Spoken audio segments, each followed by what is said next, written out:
Yo. We back again. You know we never slacking off. Judah Ben. Yo. Ladies and gents, get prepared for another greater event. If you never linked, then make an attempt. On Fridays, there's really no other way to be spent. Tune in, hit the link, and leave likes and comments. Welcome to TD Sports Talk. Here we bring sports and entertainment weekly. They break it down deeply. Come peep me as I spit, leave most confused. Pay attention while I introduce the host and crew. Starting off, we got Tommy the host. He plugged in, his predictions transparent like a ghost. Yo, I think that he been doing this the most. He first joined in March 2013. His resume was first seen. Then we got the co-host, Mr. Socrates. His analogy surgical like a doctor squeeze. The live show was nasty like a dirty beer. Tommy and Sock, they've been friends for over 30 years. Peep me, we got the final host D-Free from out of DC. You need to wake up, you sleepy. If you checking out the live and you feel the vibes, like the video, subscribe, get notified. Take a picture cause this moment should be polarized. Tommy's legacy and resume is notarized. Whether it's Friday or Saturday, he going live. Click the bell and I promise you'll get notified. Yeah.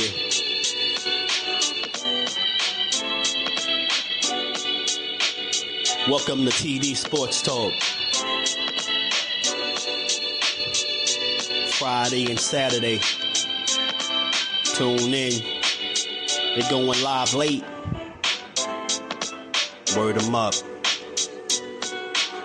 Shout out to Tommy, Socrates, D-Free. Word them up, word them up. Judah Ben. Yo.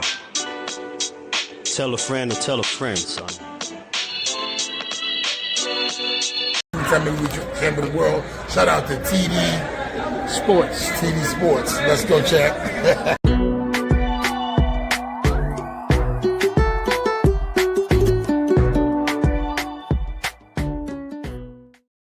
Yo, what is good? What is good? Welcome to another edition of Friday. Nope, it's Thursday night sports talk today because tomorrow night is a big event here in New York, down in Times Square. We got some big fights tomorrow night, Saturday afternoon / evening, then Saturday night, and then we got fights on Sunday as well. It is a major weekend as far as the sport of boxing is concerned. And I figured, you know what? I didn't want it to go to waste because we haven't been doing too many shows, but I'm trying to be more active here at the Sports Talk Network. I'm trying to, put out my lives weekly like I've been doing every Friday night. So tonight we're just going to do this one time on a Thursday because we got fights tomorrow. And we're going to be back also Saturday. I got a lot going on. I got some interviews lined up this weekend, definitely Saturday. I got some prospects. One of the ones, I've had him on multiple times. He'll be with us most likely Saturday. And then I got a new prospect that's making his debut June 21st. We'll discuss a little bit about that a little bit later on in the show. But first things first, let me just welcome in my co-host, my man D-Free. D-Free, what is good? What is good? How you been? Good? I'm chilling. What's good? Chilling, man. Chilling. Let me get rid of this overlay so we can see us on the screen. Yeah, man, I'm chilling, man. I'm fired up for these fights. I still don't know if I'm gonna actually go to Times Square or not. I'm really debating it. I want to go. I want to be in the atmosphere because at first I thought it was going to be like a bubble covering the ring, but it looks like it's not. It's going to be like a gate, keeping everybody away. Very interested to see how they're going to do with the people that actually get inside the gate and have seating and stuff. It's going to be an event. It's going to be crazy. The atmosphere is going to be bananas, bro.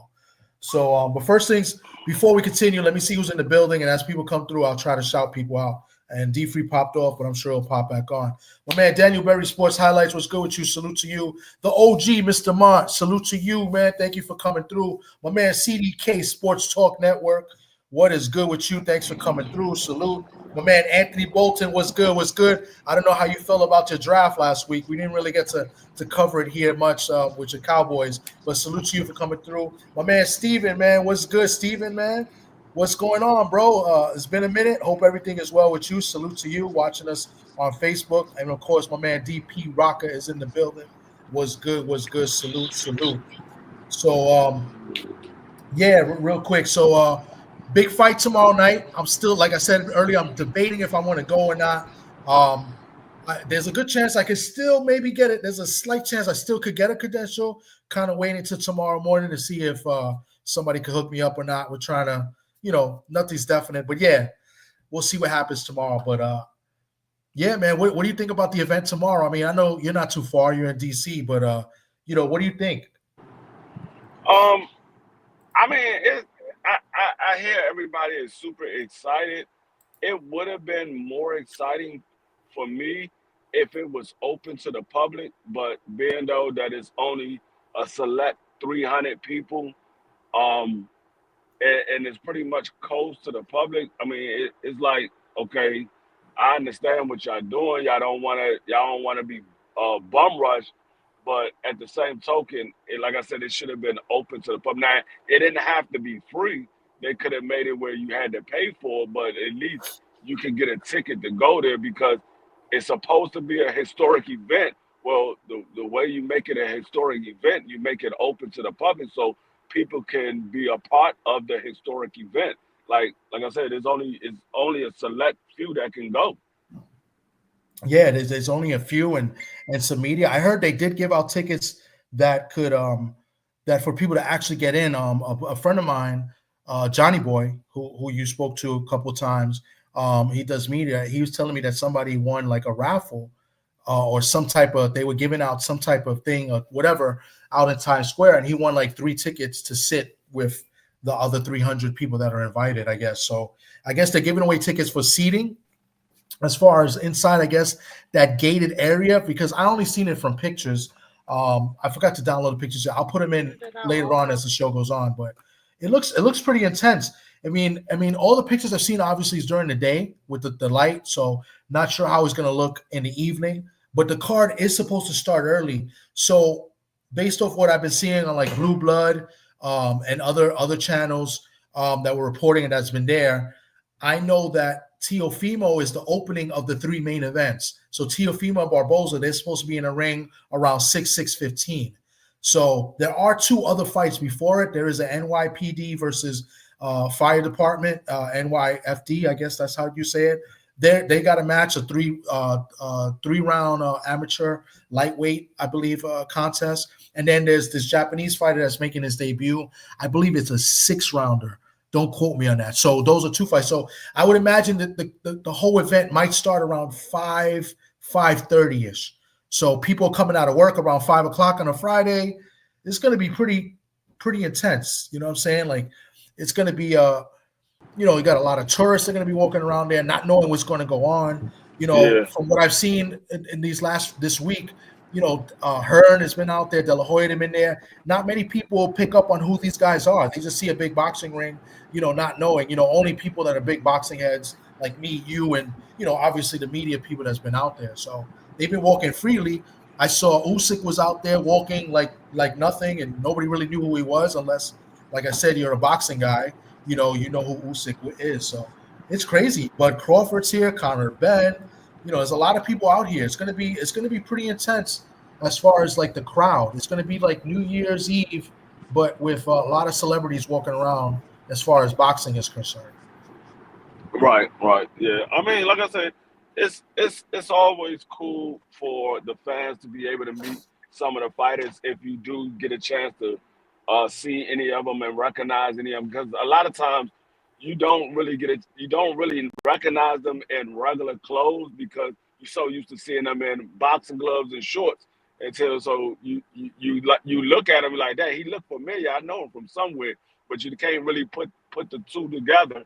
And then some of them you do recognize because they are a global star. So it's cool for a lot of the people to be able to meet some of the boxers.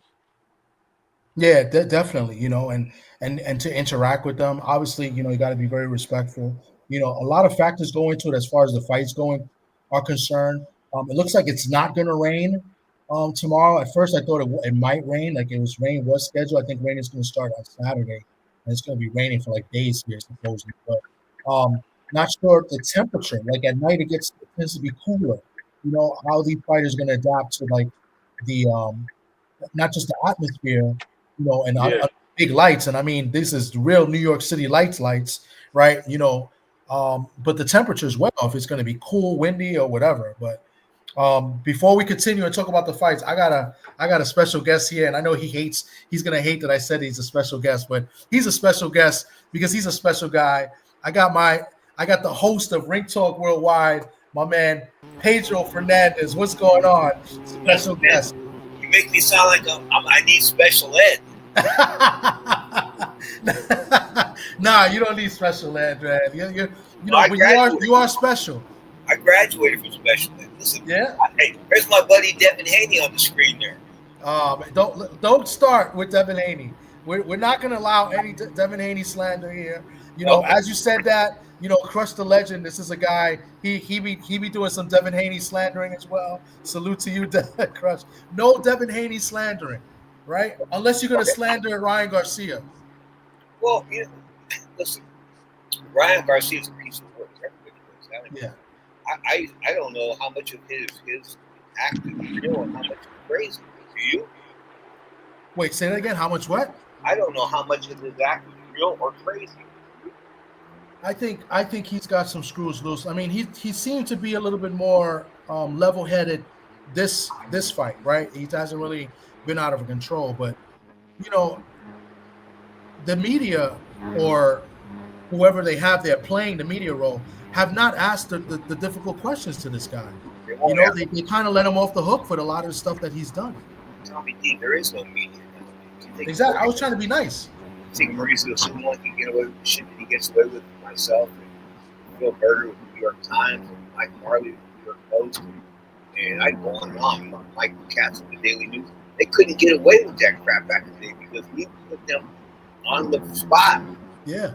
And the journalists don't put people on the spot anymore. In fact, Bill Haney showed me what today's journalism is all about as far as the boxing world is concerned. He invited a bunch of YouTubers to a press conference. That's what he called this press conference. Listen, I wish those guys the best. I mean, I don't want to see them. I take it back. If you run into Devin Haney and his father, do it with a truck. Wow, that's messed up. That's messed up. Pedro, you said that he invited some YouTubers, but most of the people that's doing media are YouTubers. That's not the people that invited. I mean, these are people that Matchroom, Golden Boy, the Sheik, or whoever, they invited these guys. I get that, but what Bill Haney did was he got himself a group, and I watched it. Okay, he groomed these people. He wasn't letting anybody ask any questions that were even slightly challenging. He sort of had everybody in the room as his buddy, and that's not the way to do it. I hate to say it, man, but as a reporter, I don't want promoters and matchmakers like I do my friends. I mean, I'm there to report on them. Nobody's reporting on these guys anymore.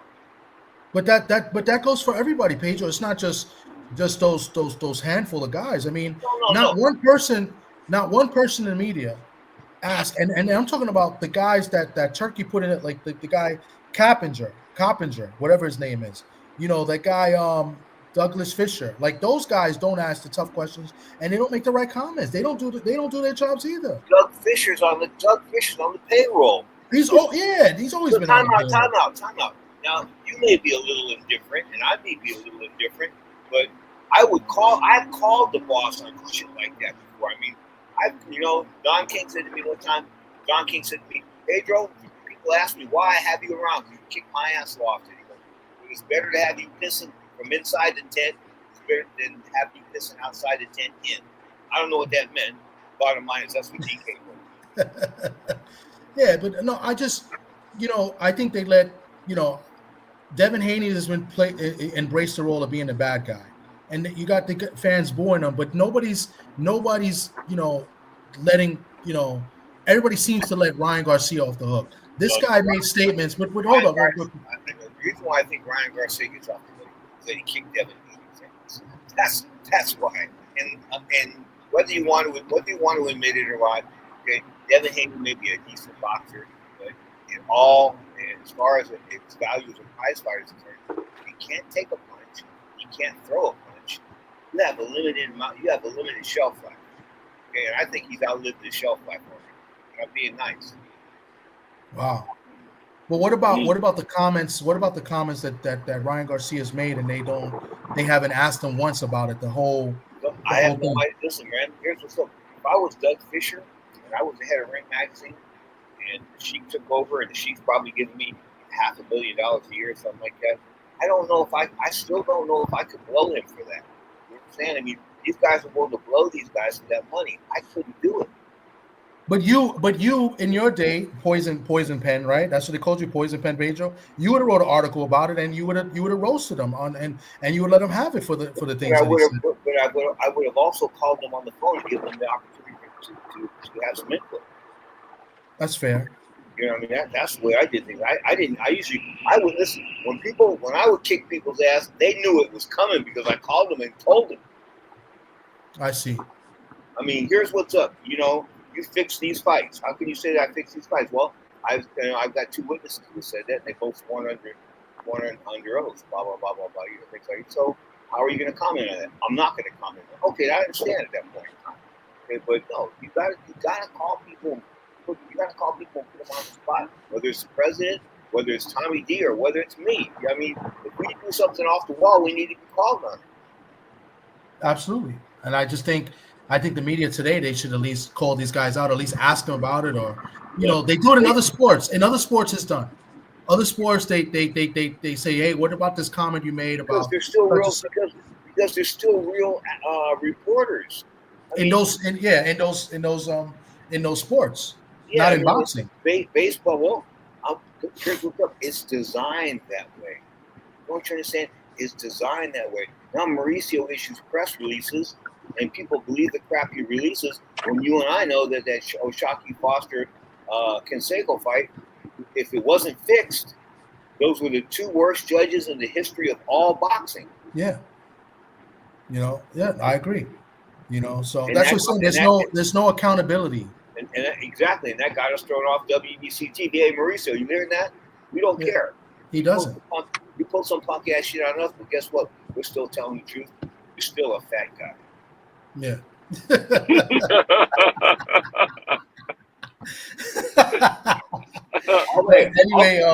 All the money she gives him, and all the money she wants to give him, all the walking he does, the dude does miles of walk. I mean, he walks like a marathon each day. It ain't working. No, it ain't working. But in the meantime, see the WBC or the world of Bunko and Chicanery, or We Beat Canelo, whatever you want to call them, they're a family-run organization, you guys. There's like about 8 or 10 people in the Suleiman family of different generations that run that whole thing. And that thing's got to be made. I'm telling you, I think from my guesstimates with the Saudi Arabia money and this kind of stuff, that they're making in excess of $5 million a year easily. Yeah, probably. Easily. Yeah. With private jets and all that shit too. But let me ask you, would his father ever would allow any of this stuff? Yeah. Yes, his father was nefarious. Listen, his father had me around because I was absolutely friggin' honest, and he knew it. And when he stripped Graciano Roccattini of the light heavyweight championship, gave it to Roy Jones because he wanted Roy Jones to be his champion. I told him in Mexico City, I said to Jose, listen, I need to talk to Pedro on this. I don't know. So I said, listen, if you strip this dude and give the title to Roy Jones, WBC is going to get sued. I know you haven't faced too many lawsuits and lost money in the past, but you will lose money on this one. If you take away a man's right to earn a living, and you're going to get banged up. You're going to get banged up in court. So anyway, he got hit for $10 million in regular damages and $24 million in punitive damages because Suleiman Sr. was actually fooled in court. $24 million in punitive damage, you guys. That's when you slap somebody around afterwards. No, that's what the judge did. When you punitive damages is like post trial slapping. Wow. So they ended up giving the title to Jones. They gave the title to Roy Jones, and the WBC went into bankruptcy. They were sued. All kinds of shit went down. They settled for like $30 million. And then Roccattini, Graciano Roccattini, according to Socrates Palmer, boxing's PhD, He stepped out in front of a car. He stepped out in front of a car? He's dead. Wow. I mean, he stepped out in front of a car. I mean, how many people? Now, Sweet Pea Whitaker was drunk as a skunk. He staggered out in front of a car. Jesus Christ. Don't laugh, man. Sweet Pea listen, when Sweet Pea was in his prime, and he'd been out there a drunk, he'd have been maybe twice as he might have been so much better. It was unbelievable. When I used to go to a sparring session, I would smell booze. You know what I'm saying? And I thought it was. Check this out. I thought it was Lou Duva. All right, wow. and then I thought it was George Benton, because the last one I thought it was going to be is Purnell. No. And where was it? Where was this at? Was that in Virginia? Did you go, or this was in Florida? In Florida, okay. Wow. So speaking of Purnell, why don't you tell us a story about you and the bet you made with the ex Oakland Raider? Oh, Jack Tatum. Jack Tatum. He'll never apologize for the way he played football. He almost killed Darryl Stingley. I don't know if you saw that, but he almost killed Darryl Stingley. He says he's sorry that Stingley got hurt, but that's just the way it is. Okay. So me and him, we had the Chavez Whitaker fight. And after 10 rounds, I just got up and gave him my money. I said, that's it. I said, even if Chavez wins the last 2 rounds, he ain't gonna win this fight. Okay?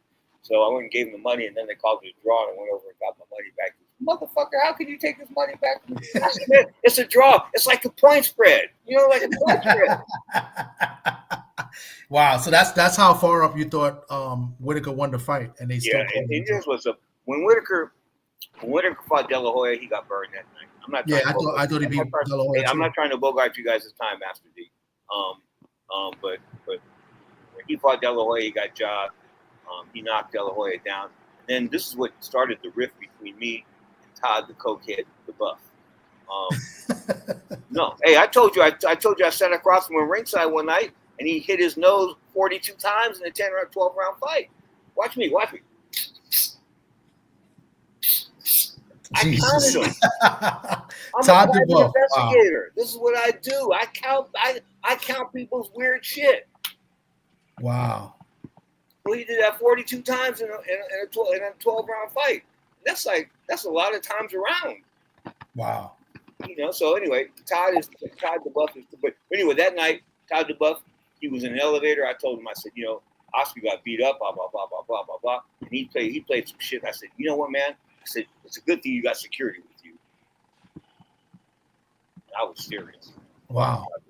Fuck that punk ass. Okay. And his punk ass, and his sister, that. Be nice. I know. That's why I had. You caught me. Anyway, she brought Hulk Hogan to a press conference.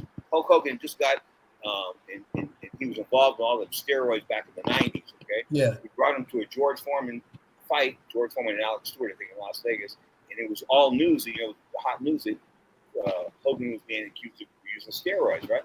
So I walked up to him at the press conference, said to pull out my tape recorder. I said, "Blood, what's going on with steroids?" or something like that, right?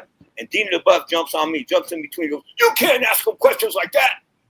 I said, "What the hell is this?" I said, "What is he here for? This is a press conference." I said, "You brought him to a press conference." Yeah. I said, "Because none of these other punk ass, I didn't say that, you know what I mean?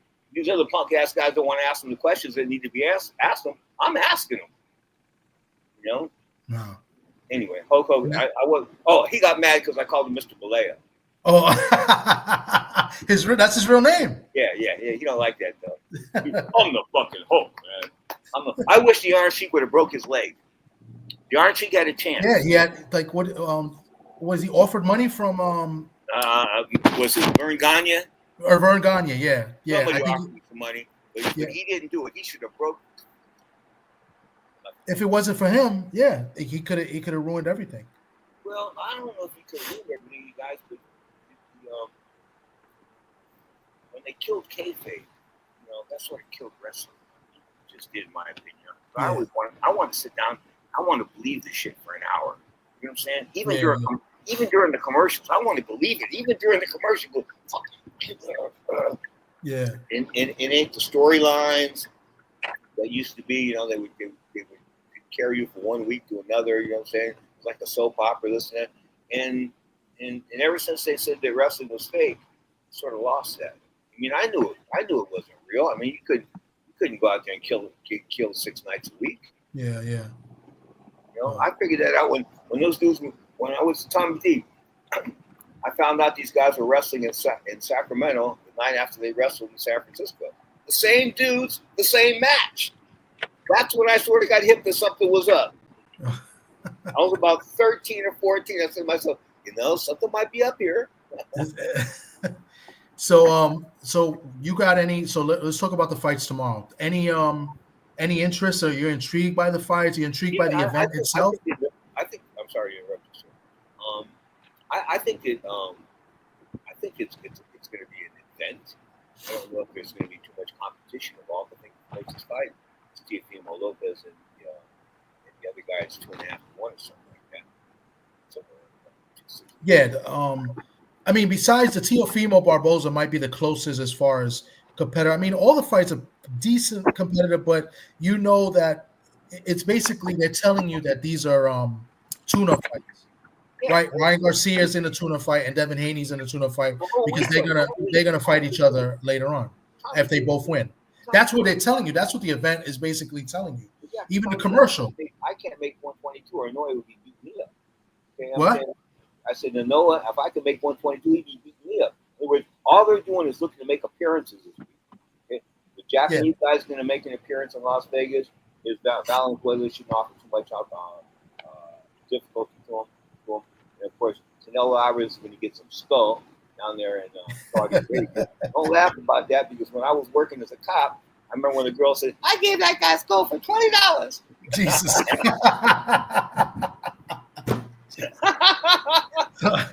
So let's wait, time out. Am I going to get you in trouble on YouTube here? I'm sorry. No, you're not saying anything crazy.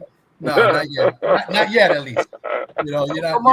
Come on, Master D. Tell me. I mean, if I'm getting out of line here, please. Nah, you're good. You're good. What I was gonna say. So let's go through the card. So let's start. Teofimo Lopez, Arnold Barboza. Who wins and why? And then D-Free, you go next. I think the Lopez should win because he's probably the better fighter. But you never know with his psychological status where he's at as far as his head's concerned.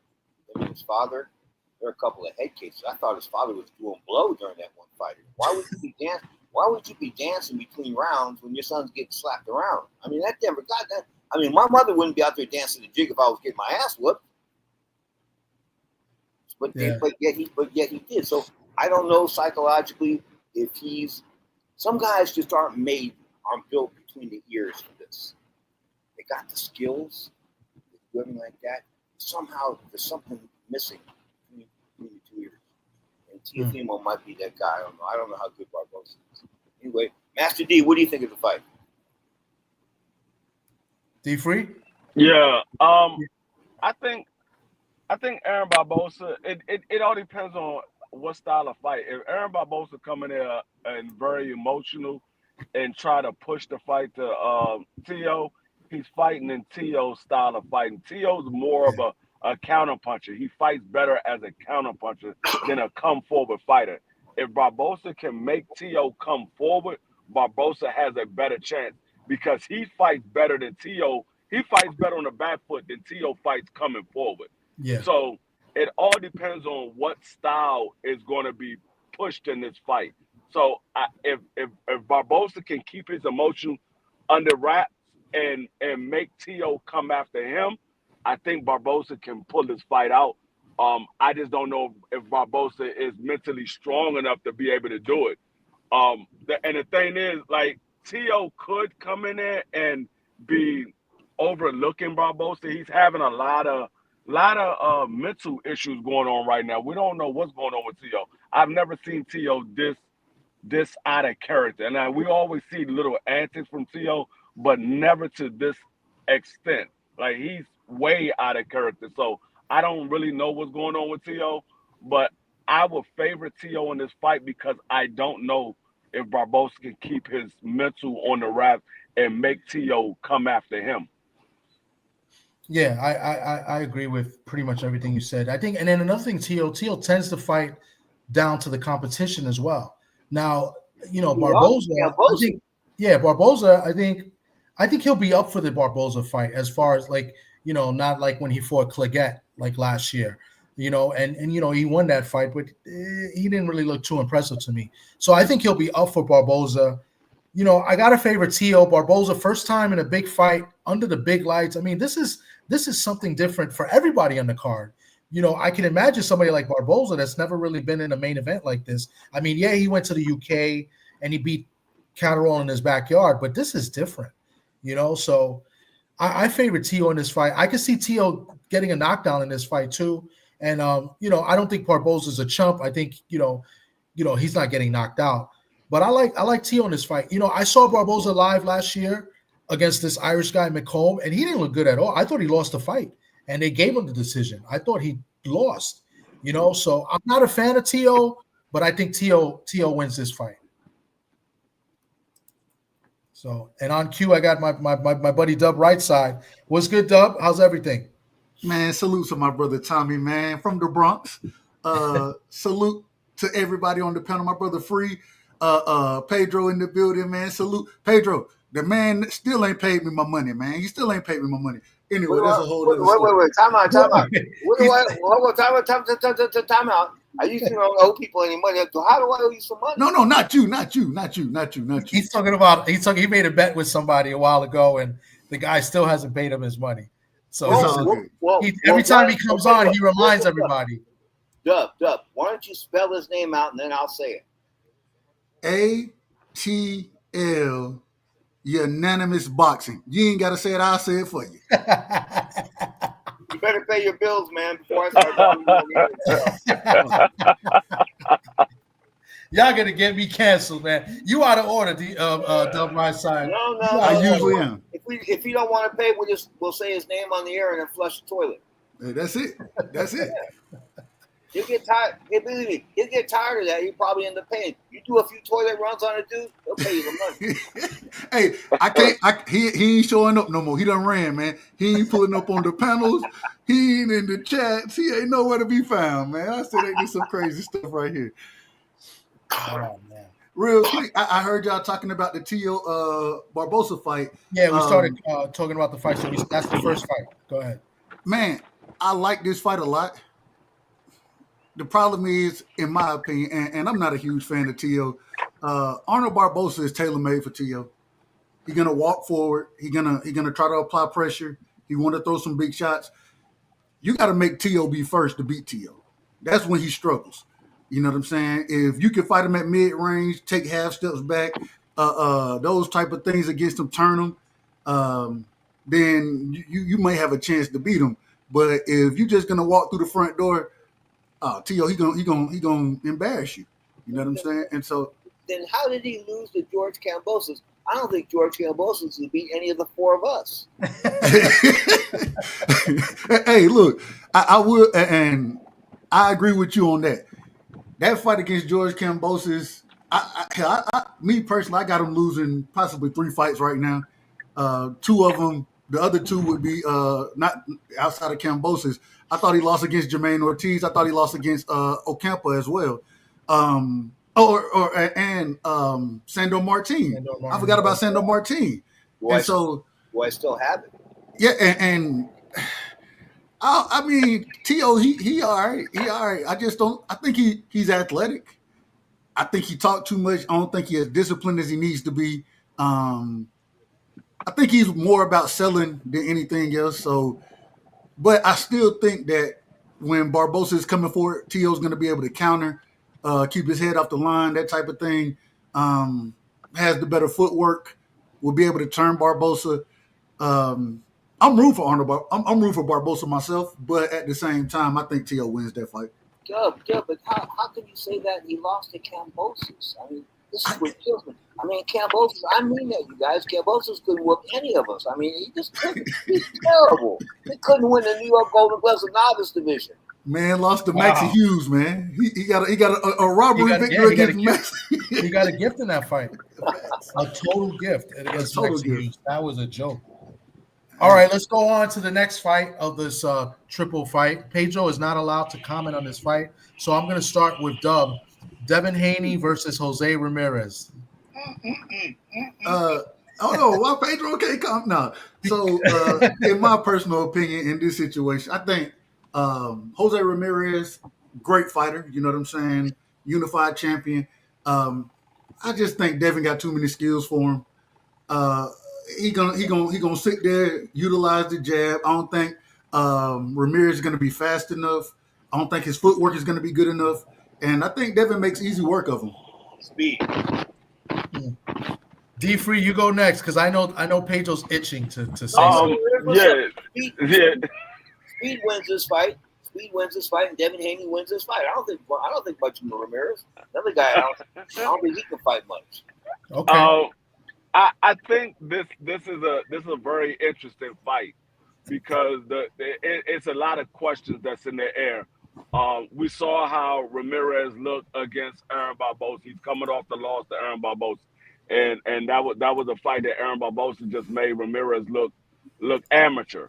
But the thing is there any lingering effect from the Ryan Garcia with Devin Haney? Because Ramirez has a big left hook too. It's not as quick as Ryan's, but it's a big left hook. If he gets caught with that shot, does he shell up? Does he start to have relapses of the Ryan Garcia fight? Those are the questions that I have. I think that he will overcome it. He looks confident going into this fight, but those looks can be deceiving because he can look confident, but who knows what happened when he gets hit again? I mean, we saw Deontay Wilder look confident, and then he went in there and didn't throw any punches when he fought Joseph Parker. So, I mean, I just don't know how much effect does that Ryan Garcia fight have on Devin Haney. I will favor Devin Haney because I think Ramirez at this point, he look like he's on the decline. He doesn't look like he's getting any better. It looked like he's pretty much plateaued when he fought Josh Taylor, and ever since then he hasn't looked the same since. So I will favor Devin Haney, but I wouldn't be surprised if there's some lingering effect and Ramirez can pull it out. Okay. Real quick, let me give a shout out to Mandub Rightside. With the $10 super chat. I appreciate you. Thank you for the super chat, $10. Salute to my brother. Appreciate you having me on the show. Absolutely, man. I appreciate you for coming through and talking some boxing with us. So to add to what D Free says before Pedro goes in on Devin Haney, I agree with on Devin Haney. Listen, I'm not going to go in. Devin Haney probably wins this fight on speed alone. Okay, the other guy, I mean, he's an okay fighter, but Devin Haney's got speed. Speed kills. The only thing that can equalize speed is a bad chin. That's it. Yeah. So and what D Free was saying on top of that was that he doesn't know how that chin may be after the fight last year. I personally think he'll be fine. I think the year off helped. I think he's taking his fight very seriously. He's had some good work in the camps. I know two of the fighters that I speak to. One I'm going to have on the show hopefully next week. He's had this kid, Aaron Aponte from Orlando, Florida, who's a solid young prospect. And then he had Kane Sandoval, who's another good lightweight at 140, so who kind of mimicked Jose Ramirez in his camp, up in Big Bear. So I think he had a great camp. He looked in great shape. So I expect Devin Haney to win this fight easy. I don't think he's going to stop Jose Ramirez like I've been hearing. I just don't think he has the pop that people says he does. I think he's a great boxer, and I think he's going to outpoint him, and this will be a 10 round or 2 type of fight for Devin Haney. Jose, Pedro, real quick. Go ahead. I want to ask a question after Pedro go. I want to ask a question. No, I'm good, man. I think speed wins this fight. It's one. Listen, Big Bear. You mentioned Big Bear, California. That was De La Hoya's training camp. Conk West was there. I spent a lot of time there. Got drunk one night with Emmanuel. We did karaoke, right? You and Emmanuel Stewart? Stewart did karaoke. We did My Way together. That Frank Sinatra song? Yeah. We were drunk as a skunk, you guys. I mean, drunk as a skunk.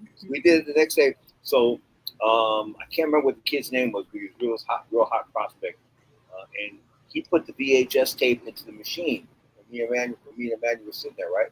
And watch it sit. So I'm watching about 3 or 4 minutes of this. The internet's happening at this point in time. The internet's coming into play, right? I reached up, I went over there, grabbed that piece of tape, I crushed it in about 1,000 pieces, man. You'll never see that tape. Me and Emmanuel acting a fool. Oh man, that would be good to see right now. What was that, like 30 years ago? Yeah, maybe it would, but no. Listen. That was the only time I think we've known each other a long time, and that was I think it was the only time we ever got drunk together. Hey, some things are made to be for that moment alone.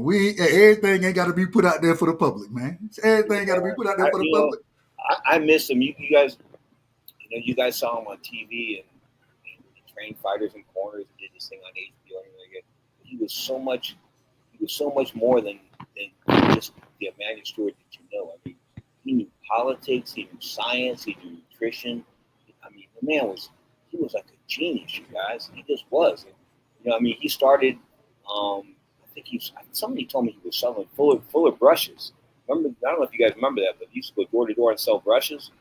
He used to sell stuff door to door. That's how before he got the prompt thing going, that's how he made his money. I ain't mad at it. He was a hell of a hustler. I miss him. The Goldfather, may he rest in peace. R.I.P. to the great brother, man. R.I.P. to him. I wanted to ask this question, though, and you just brought up Big Bear. We see Devin training up there with, what's my brother's name, man? Shane Mosley. Shane Mosley, thank you. And one of the things I listen to Shane Mosley talk about is, and Devin, the mechanics of punching, how you can get more power out of your punches if you're throwing the right shot or if you're throwing your shots the right way. Do y'all think that him going through the mechanics with somebody like Shane Mosley, possibly one of the great pound for pound punchers, in my personal opinion, with him working with him on mechanics, do y'all think that could help him to be a tad bit more powerful in the ring? Can I go first with some of the old man? Yeah, go ahead. I think he has to have confidence. You got to have confidence in your hands. You just have to have confidence in what you throw.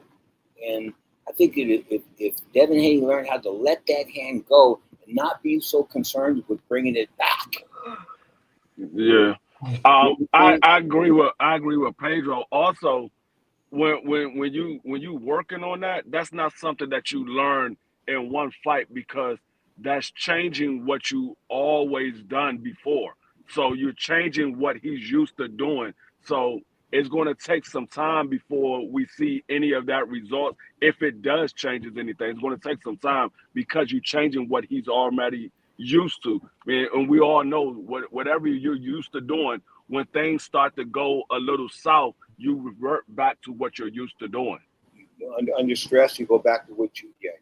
Yeah, that's a very, very, those are both good answers, and I tend to agree with them. I would just ask the question of that. Do you think this is the right opponent to maybe, work that in? Because maybe by a second fight, which is going to be the Garcia fight, if he wins, would that help him?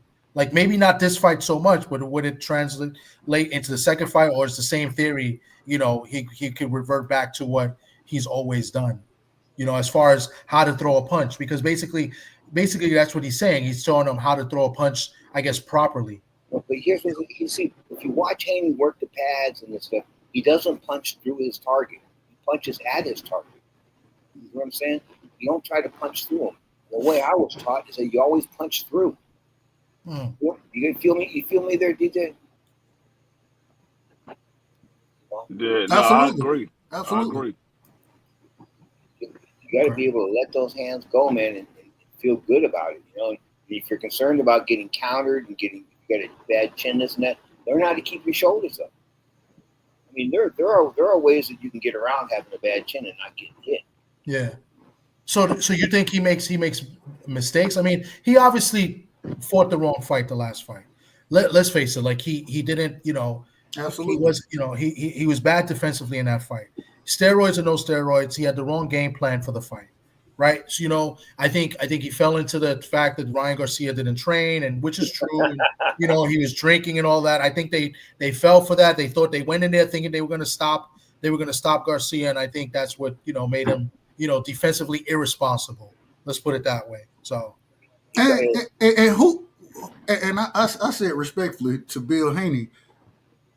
Bill talks so much that I think some of that get into Devin's head. Why are you trying to walk Ryan Garcia down? Why are you walking to Ryan Garcia?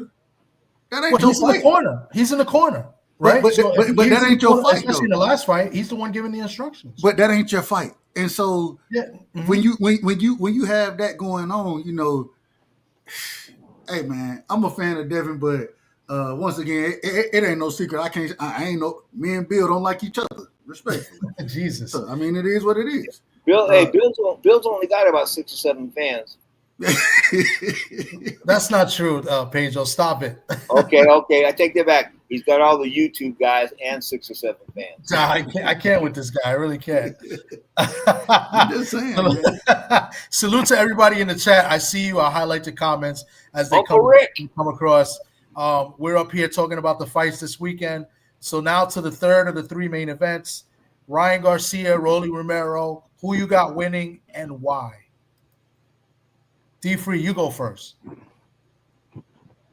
If he's there. All right. With the Rolly Romero, Ryan Garcia, I have no confidence in Rolly Romero's boxing ability, especially his defense.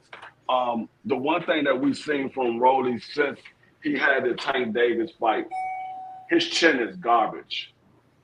Jesus. You didn't say he had a bad chin or his chin is fading. He just said garbage. Well, Tommy D, we cut to the chase, man. That's what I know. I see. He's like you. He must have been watching you. Oh, he cut off. He's back on. Wait, he's probably got a bad. My bad. I was in the elevator. My bad. With the elevator. Good Lord, man. Wait. Elevator where? I'm at my wife's job. Okay. But no, with the whole Ryan Garcia, Rolly Romero, his chin is suspect. Like he got knocked out by Tank Davis, which started it all, and then we seen him shortly after that in sparring, got caught with the same punch with headgear on, got knocked out again, and then we see the old man Barroso. Yeah, Barroso. He dropped him and hurt him badly, and then we seen Pitbull Cruz stopped him and hurt him badly. So I think he's going to walk into Ryan Garcia. I don't think Ryan Garcia is going to set anything up. I think Rolly's going to. He thinks that Ryan is still that same fighter he was when they fought back when Ryan was like 17 years old. And I think he's going to try to bum rush Ryan Garcia, and he's going to walk right into a left hook, and he's going to go to sleep. I don't think the fight go past 5 rounds. That's funny. That's where I'll go next. That's why I have Ryan winning. As much as I would like to see Rolly win, Rolly hasn't done much to promote this fight like he usually does either. So that makes me give me a little bit more confidence in Rolly because it looks like he's really kind of serious. He looked in great shape, but I think Ryan wins in 5. I've been saying it that Rolly's laying down like when Kevin Nash laid down for Hulk Hogan, for the world title. I think he's doing the same thing. I think he's there for the check. He's there, and he's just gonna not take a dive, but he's just there just to say that he was there. So I got Ryan in 5 in this fight. Y'all remember when Kevin Nash was Diesel? Yeah. Go ahead. Hey, Pedro, age before beauty.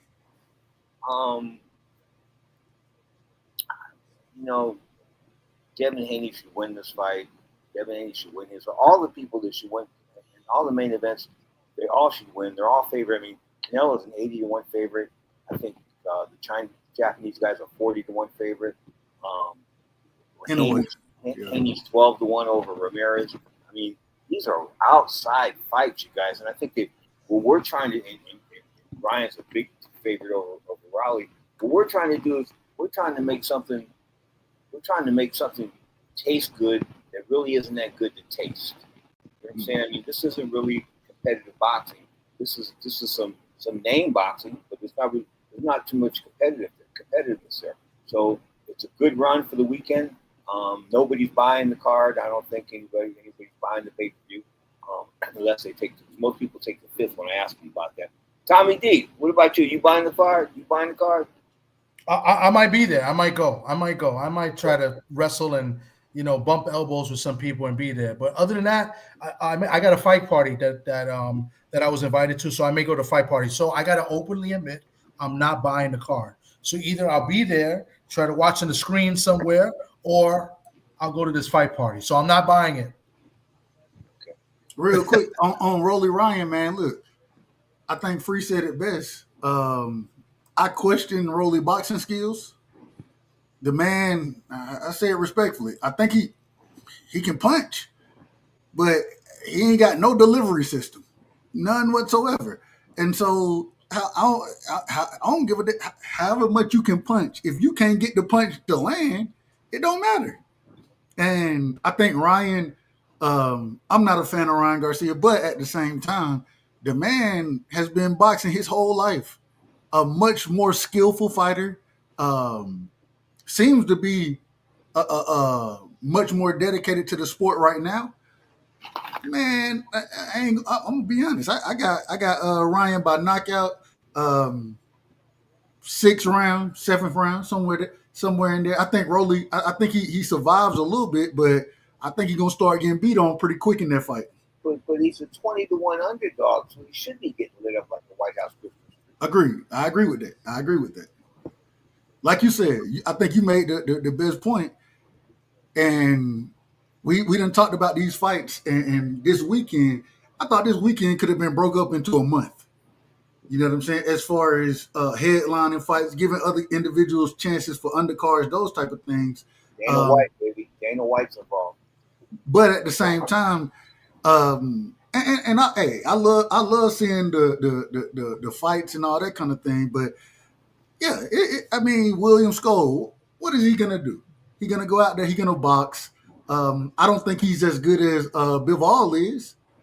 And so if you're not that good, then you're gonna struggle with Canelo, in my opinion. Monster Inoue, man, hey, he finna knock Buddy out in the 5th round. And the referee, during the referee's instructions. Exactly. So I mean, shout out to all these fights, but I thought it could have been broken up. Give some of these guys that's gonna fight on the undercards, give them opportunities to be seen, to have opportunities. You know what I'm saying? Those type of things. But I'm still excited for the week, though. I'm excited for this weekend. I'm excited. Okay. And then, so right now, before we continue, I got my one of my best friends in the whole wide world, Mr. Socrates Palmer, and look at the screen very closely. You know, Socrates Palmer, born and raised in the Bronx, New York, is a big Boston Celtics fan. Celtics in 5. He's trolling the Knicks, and he's saying Celtics in 4. I know this is a boxing. We talk boxing and football and stuff, and tonight is boxing. But Sock, way to start your weekend with the trolling of Celtics in 4. Sock, how you doing, Mr. Socrates Palmer? I'm doing great. I agree with Sock. I agree with Sock. I got the Celtics in 5. I got them in 5. I get the Knicks a game. I do give them a game. Jesus. Salute to the panel. How are you? My friends? Where are we at? We're right at the card tomorrow. We did all 3. You could talk about all 3 fights tomorrow. What do you think, and who wins and why? Well, I mean, the event is more about the venue, right? The first time it's been done, you know, the outdoor venue in Times Square, which will probably be a precedent moving forward. You know, as has been rumored that the Shakur Stevenson fight is going to take place in a place that's not known for hosting boxing. So it's a cool event, right? How are they going to do it? Everyone, that curiosity factor. Ryan Garcia and Rolly Romero, the grudge match. Devin Haney against a perfect comeback opponent, right? The guy's style is tailor-made. And then the most interesting and probably the best matchup is Teofimo and Barboza, which is interesting because they're both evenly matched, but it can also be a very boring fight because of their styles. You know, they're not necessarily. It could be like a Kambosos Lopez fight. You know, but it's a great day. You know, it's boxing in Times Square. Who would have thought of it? Hey, Yeah, Sock. look at Hey, as you see, I've been putting pictures of the ring. This is how the ring is looking in the middle of Times Square. There, it's a sight. hey, real quick, Yes, Sock, real quick. yes, sir. Your man still owe me $200, man. ATL unanimous boxing, whatever his name is. The man still owe me Man, $200. bro, you got Over, this. over what? He's a welcher. Who's welching Man, on bets? nah. Hey, look. He bet me that Shakur, that Josh Padley was gonna beat Shakur. No, he Yeah, didn't. that was. And this bet has been a while, like 2 months in the making. I'm All just right. that's why we got to call the brother out every time. Every chance I get, I got Every to call time the he comes brother up, he comes on. He calls the guy out for not paying his bets. Tom, do you have the address? Can you drop the addy on it? I do not have the address. If I had it, I would give it to him. I can get you the address. Do you know PI that is good at getting information? Listen, man. Hey, I pay the PI more than what he owed me. Some Chinese lady, they right. I was trying to get some. She wanted to find out who this dude was that banged her. Some dude banged her. She was visiting San Francisco. Blah blah blah. She called me to the Starbucks. We have this meeting, this and that, and she's telling me. I said to her, "So it's going to cost you $500 for me to run a background check, or $2,500 run an investigation." And she goes, "Well, you get him for me." I said, "We got to get him for you." She got loud in Starbucks. You guys had to get him to go. Lady got loud. Like loud Chinese lady screaming about sex and all that kind of crazy shit. So, yeah, Pedro was a little slightly embarrassed. Left. Here's what's up. I don't use the same Starbucks twice. Jesus. You meet these crazy people. I meet crazy people in my business, man. That's what I do. Crazy people is my life. So real quick, Sock. So you're saying that you got all the favorites then tomorrow. Everybody. I think if there is an upset that can happen is Barboza over Teofimo, just because I think it's an even fight. And you also don't know which Teofimo you're gonna get, right? Teofimo's so hot and cold. Do you get the guy that beat up Josh Taylor, or do you get someone who struggled against Kambosos and the Spaniard? Sandor Martin. Yes. So that's the only reason. Devin Haney and Ramirez is kind of tailor made. I mean, Ramirez has not won a big fight in a long time. If you look at his box rec, I mean, you probably have to go back to like Maurice Hooker, right? Mm-hmm. That's a long time ago. Yeah. You know? And they need to build Haney up, at least his confidence. Now, that doesn't necessarily mean that Haney's gonna have a walk in the park. You can have you want to see how Haney reacts when he gets hit on that chin. After that long layoff, after being bounced off the mat. How many times did he go down against Ryan? 4 times? 5 times? 4 times in one round. 4 times in one. Not y'all out of order. Not y'all out of order. Yeah, because who's going to be the ref? Is Harvey Doc going to be there just in case? Hey, I hope so. Wow. This is the problem when I open the panel up and I have people that are anti, a guy that I like. But go ahead, rock on. Harvey Doc. I think he went down 4 times. Wait. Now stop me. Stop me if I lied. Huh? My nose is still the same size. I haven't lied. Tommy D, are you trying to tell us you're a fan of Harvey Doctor? No, I didn't. No.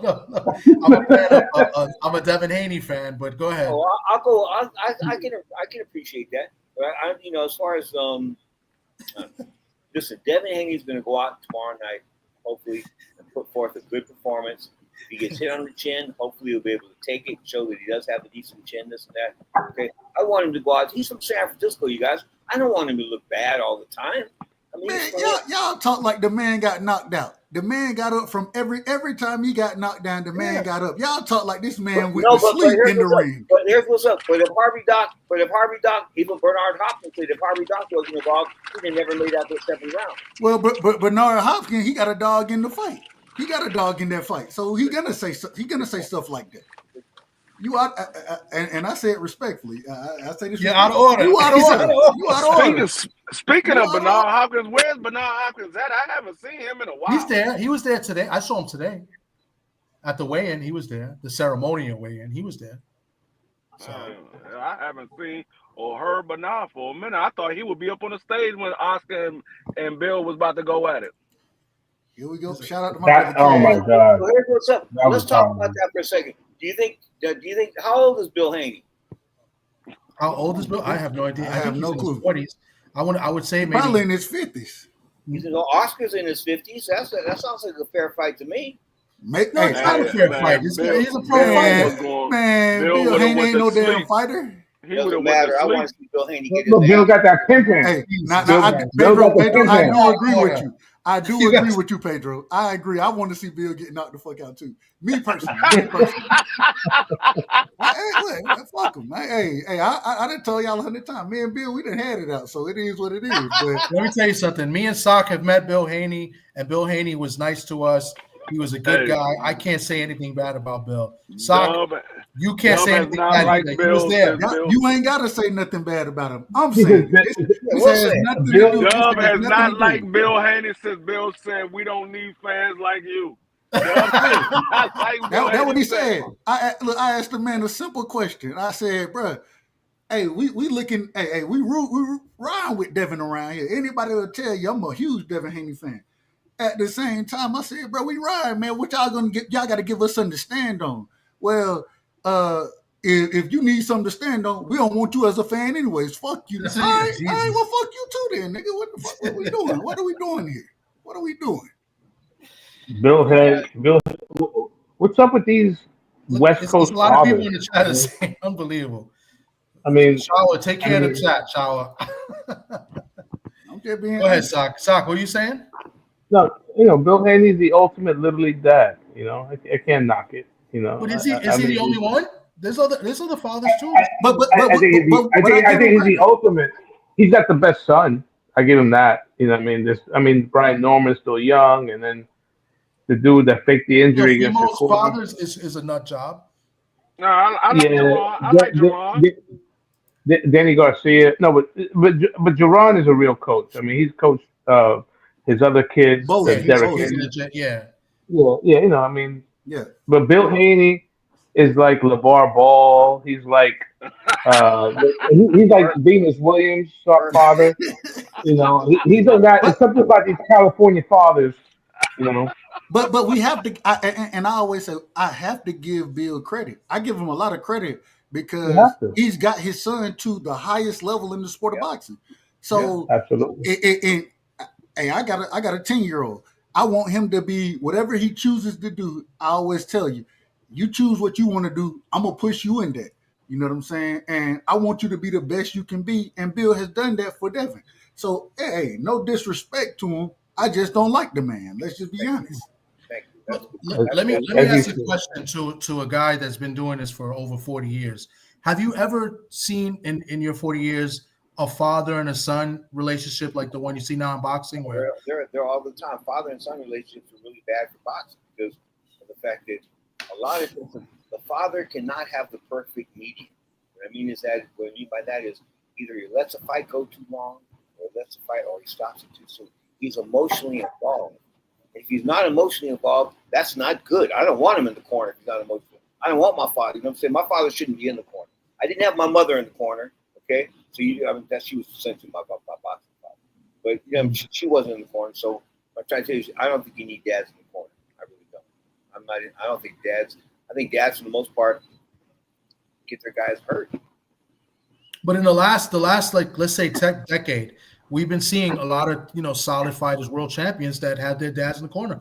Danny Garcia, we just mentioned Tio, obviously Haney, Sean Porter, Shane Mosley, Sean Porter. I said Sean Porter. Who else? I feel like I'm missing a couple. I mean, we've seen Ennis and both. Ennis doesn't count, like you said, because I think Ennis's father's a legit trainer, right? He's worked with multiple fighters.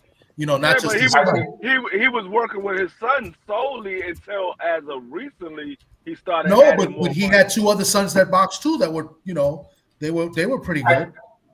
I think the most successful is probably Anatoly Lomachenko, right? Good point. Anatoly,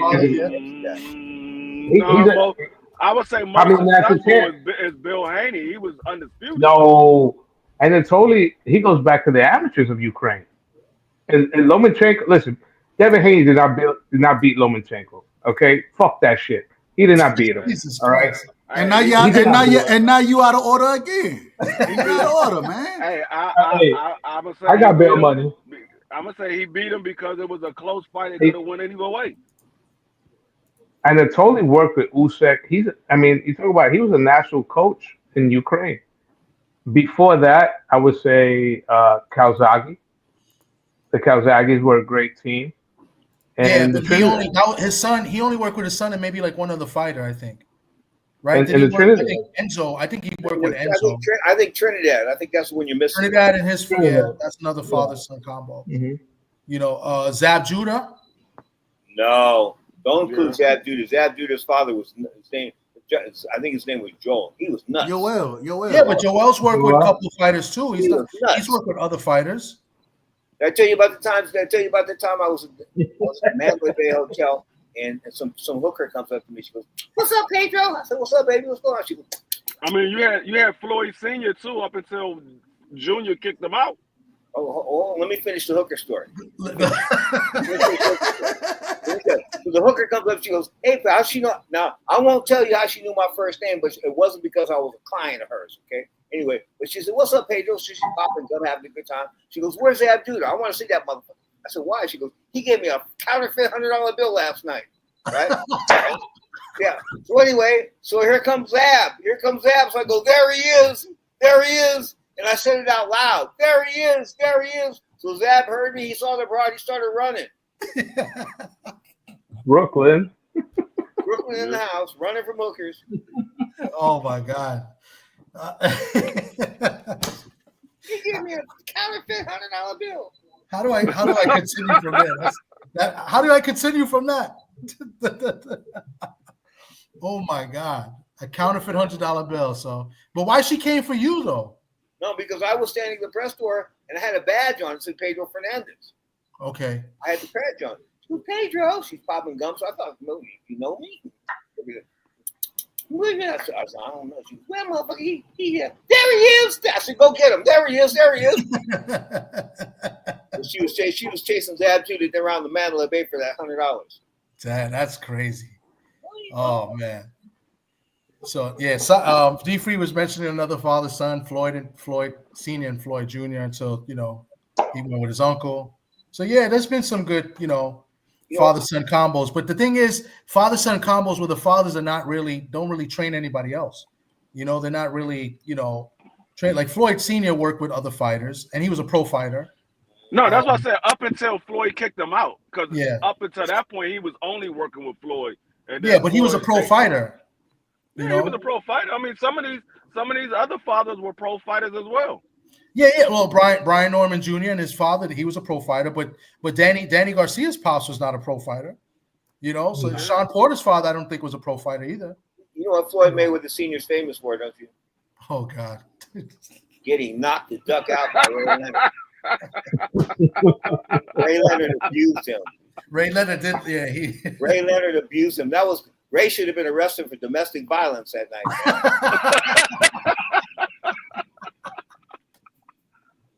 What's going on, D, for the win? Oh man, I'm gonna chat. So we're gonna continue. We'll go into Saturday's card. Canelo is he gonna get some skull on Saturday night? Man, that man already won the fight. They might as well just go ahead and go to the daggone Bud Crawford fight. The fight is already won. Wow, so you give this guy no chance? Like he's getting stopped? Like No, give me rounds. Give me predictions. No, for one, I mean the man he got decent boxing ability. I give him that.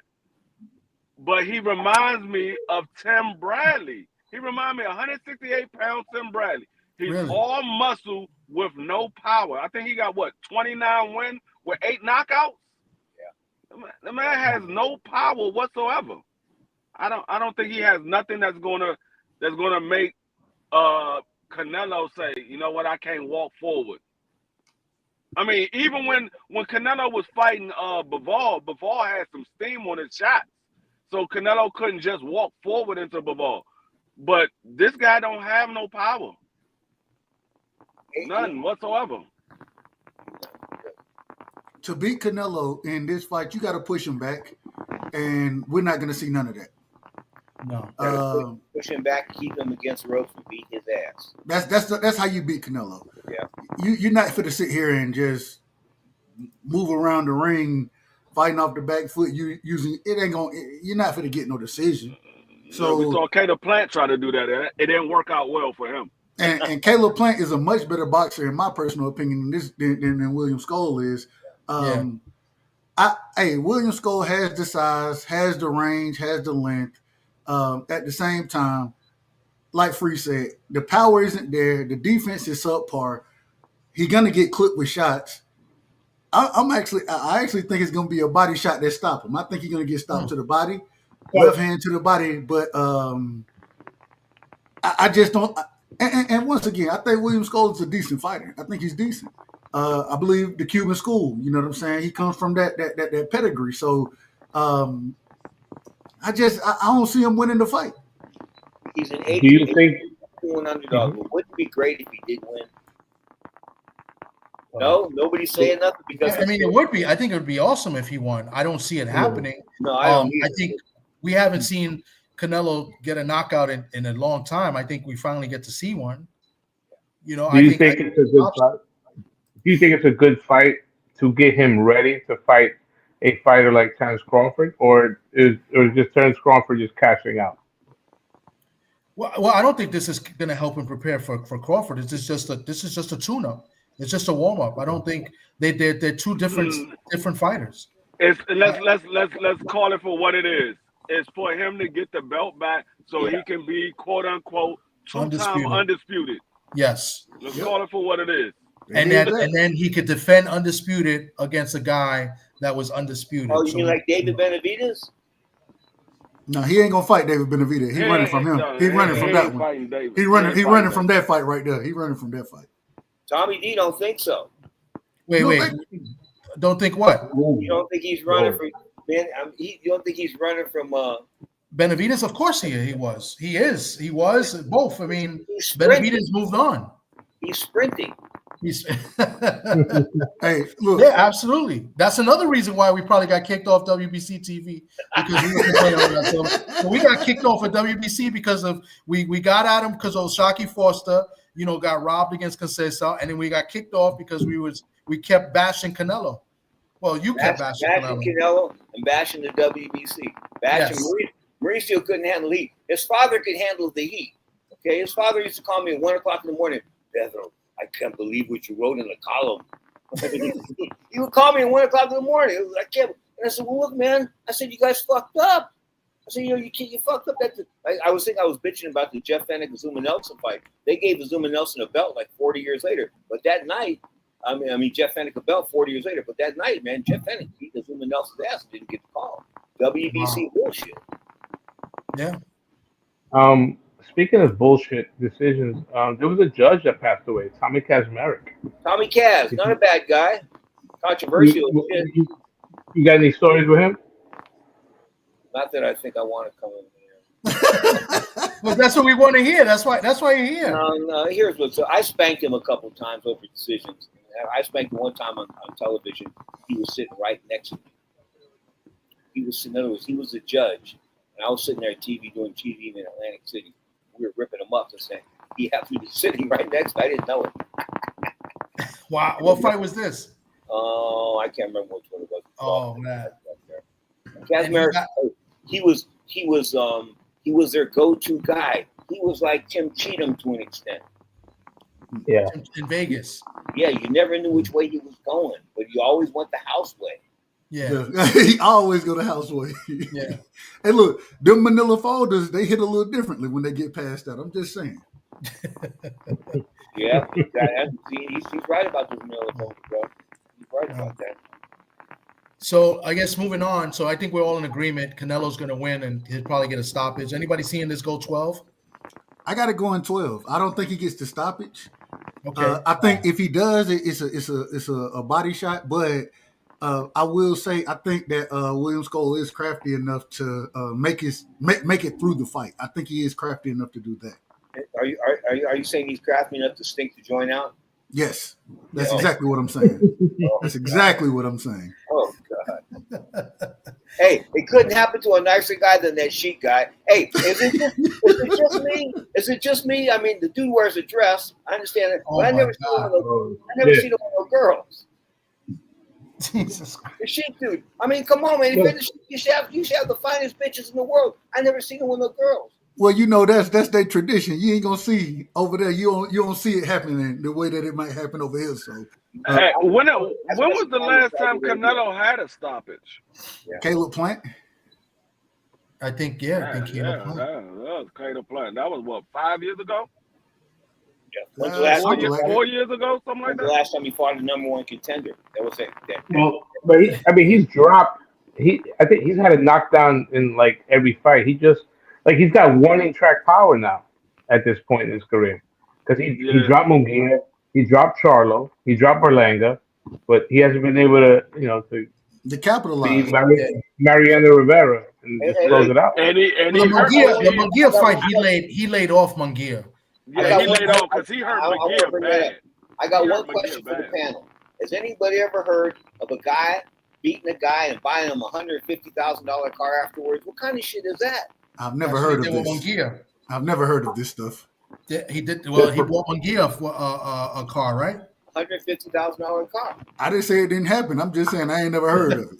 That's he- insane. He hurt And speaking McGill of bad in Munguia- that fight. He could have stopped McGill that fight. He hurt him bad.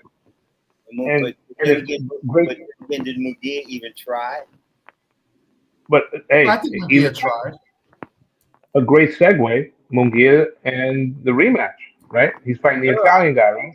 Yeah, No, he's from Sriracha France. or I think he's something. French. whatever he The is. friend. Hey, but whatever he But is, he- he pulled the upset the first time. He's a He 12-1 underdog in the rematch. The boxing establishment not going to let him win again. It sounds like it to be 12-run underdog after you stop the guy ugly. That's insane.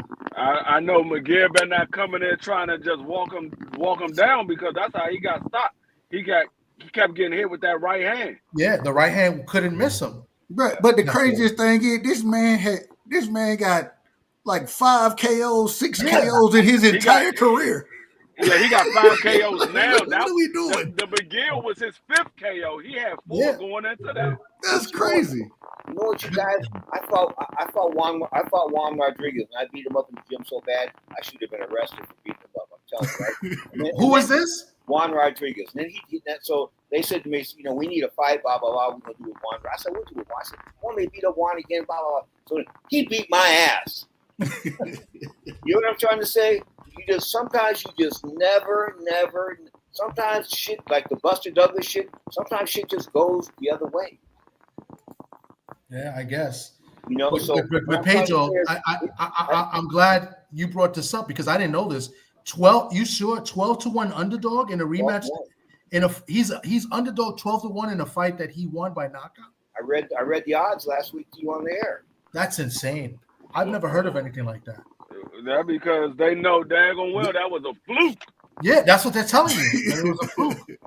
Hey man, listen, nothing could be better if Bruno laid him out again. I mean that would be righteous. If somebody betting on them 12-1 underdogs, they about to be happy if it happened like that. Hey, sometimes the best punch is when you close your eyes. Sometimes, it just happened that way in boxing. So Speaking of betting, Ron Borges of the Boston Globe, he bet $1,000 on Buster Douglas. Against Tyson? yeah, Wow. Get the fuck out of he here. came up big time. No, it was a couple of people that did that. I remember reading there was a couple of people had bet some serious money on Buster Douglas because they heard about Mike Tyson the night before out partying. And so they bet some serious money on Buster Douglas and they came up like a fat rat. Jesus. Yeah. Imagine that. Mike was doing blow and hookers. Wow. You don't win Ron fights, Borges. you don't win fights doing both. You don't win. Maybe one, but not both, right? That's what I'm trying to say. Yeah. Hey, real quick, hey Tommy, I got a ride, but man, shout out to my brother, all my brothers in the building, man. Shout out to TD, man. Always a great show. Shout out to Pedro, Free Sock. Much love and respect. Appreciate y'all for allowing me to rock and have these boxing conversations with y'all. and we'll do it again soon. Absolutely, Dub. I'm honored, my brother. Thank you. Hey, love y'all, man. Y'all Thank be you. safe. All right, man. Appreciate you, Dub. Thank you. So moving along, another big fight in this card. Your guy, Pedro, Martin Bacoli. He's taking on Fa Man, Jogba. he ain't my guy no more. He ain't my, no. Not anymore. No. You don't listen. You don't show up. Listen, if you're gonna get pimped off, okay, you don't by some Arab sheik. You sure in hell don't get pimped off for 800 grand. You know where I'm coming from? I mean, that's what he got pimped off for. If I was him, I'd have went over there and maybe done the same thing, but I'd have got a whole lot more money than that. You wanted me to do it? Give me $5 million. Mike Borrell is his manager. Mike, you should have gotten him more. Oh, that was a shame, man. $800,000. And he went over there. He had no chance of winning whatsoever. None. He was like 300 pounds. Wasn't training, that kind of good stuff. No, he sold his soul. Yeah. Sold his soul. I don't know. Is the IBF still going to give him that IBF eliminator fight or what? I think this is it. I think this is still the IBF eliminator. I could be wrong, but if Gawa or something like that. Fa Jogba, yeah. Anybody? Can he fight? I gotta look it up. I thought that. D3, can that guy fight? Which guy are you talking about? The guy that's fighting Martin Fa Bacoli. Jogba. Fa Jogba, have I seen him fight? Yeah. No, he said, can he fight? Oh, can he fight? Fa Jogba, he has okay boxing style. The thing is, we know that Martin Bacoli is going to come at him. It depends on Martin Bacoli move his head, because a lot of times Martin Bacoli leave his head on the line. Fa Jogba can punch. He can punch, and we know that Martin Bacoli can be knocked out. He's been stopped twice. The two losses were both by stoppage. And neither one of those guys was considered heavy punchers like that. I mean, they can punch, but they wasn't considered big punchers, and they both stopped them. So he's in there with a guy that really can punch. So it can go either way, because we see Fa Jogba get hurt too. So it can go either way. I would favor Fa Jogba because it's more on the line for Fa Jogba. Martin Bacoli is just he's not just there. It's not anything behind him. He doesn't have anything pushing behind him. Fa Jogba got more on the line, so he's going to be fighting a little bit more because he knows he got a lot on the line. Martin Bacoli just fought the interim champion. He got knocked out by the interim champion. Fa Jogba is looking to become a title, a contender for the title. So he's trying to get that shot. So I would favor Fa Jogba because of Martin Bacoli going to come at him. So I'm just going to favor Fa Jogba. He's a big puncher. He's going to come at him. I don't think much of Fa Jogba either, but I think both guys need this fight. I mean, especially after what Bacoli did in his last fight. He took that money and he took a beating, and I think his trainer saved him from a worse beating, because I think he was going to get up and take another beating. So he saved him. So maybe what he saved them, maybe for this fight, Fa Jogba almost got stopped by Guido Vianelli. And I don't think much of Guido Vianelli, especially, after his last performance against Ron Jeremy. Ron Jeremy. Yeah, because he looks like John. Because that guy looks like Ron Jeremy. Those are your coworkers, right, Tom? Ron Jeremy used to go to the fights, you guys. Don King used to get him tickets to the fights, right? He was the ugliest motherfucker I ever seen in my life, man. I ain't lying. I mean, I couldn't believe. When they tell me he's boned all the fine broads in the world, I say to myself, ugh. Oh man, sorry. You heard what Sock said? He said that he's a coworker of mine. You guys in the same union, right, Tom? Yeah. Hey, whatever union Tommy's got, he's got it going on, man. The guy doesn't work too much. Oh, He man. works. Hey, he works from home. When I call him, he's all stressed out. Like, what's the matter? He goes, I don't know what I'm gonna have for lunch.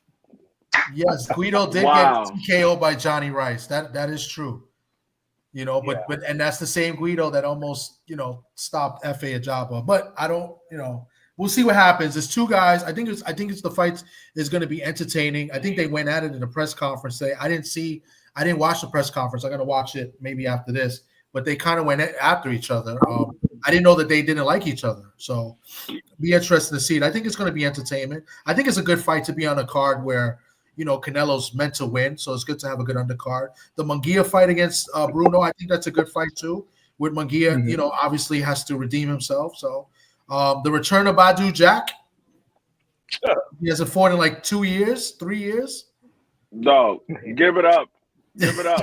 Well, the other guy, the guy he's fighting, hasn't fought in like 2.5 years. Both of them, give it up. Yeah. And their last Oh, yeah. opponent, They both need to- guys' last opponent is the same guy. They need to take that fight right there, that one fight, Badu Jack and his opponent, and put it on the Jake Paul card. These dudes need to give it up. Put that on the Jake Paul Hey, card. wait a minute. I'm glad you guys brought up Jake Paul. Did you see that picture of Julio Cesar Chavez Jr.? He must weigh about 240 pounds. No, Yeah. that's what that. You see the picture of him? Yeah, No, I haven't seen it. no, No, I that haven't. man, Chavez Jr. look like Prince Hassim right now. He Exactly. looks like Prince Thank you, Hassim. brother. He's got it right, man. Oh, Prince man. Hassim Ahmed. That's speaking of Prince Hassim Ahmed, he ain't making 126 pounds ever again. No, think? I don't have Chavez making it past 3 rounds, though. No. I don't have Chavez making it past 3 rounds. I When remember is that?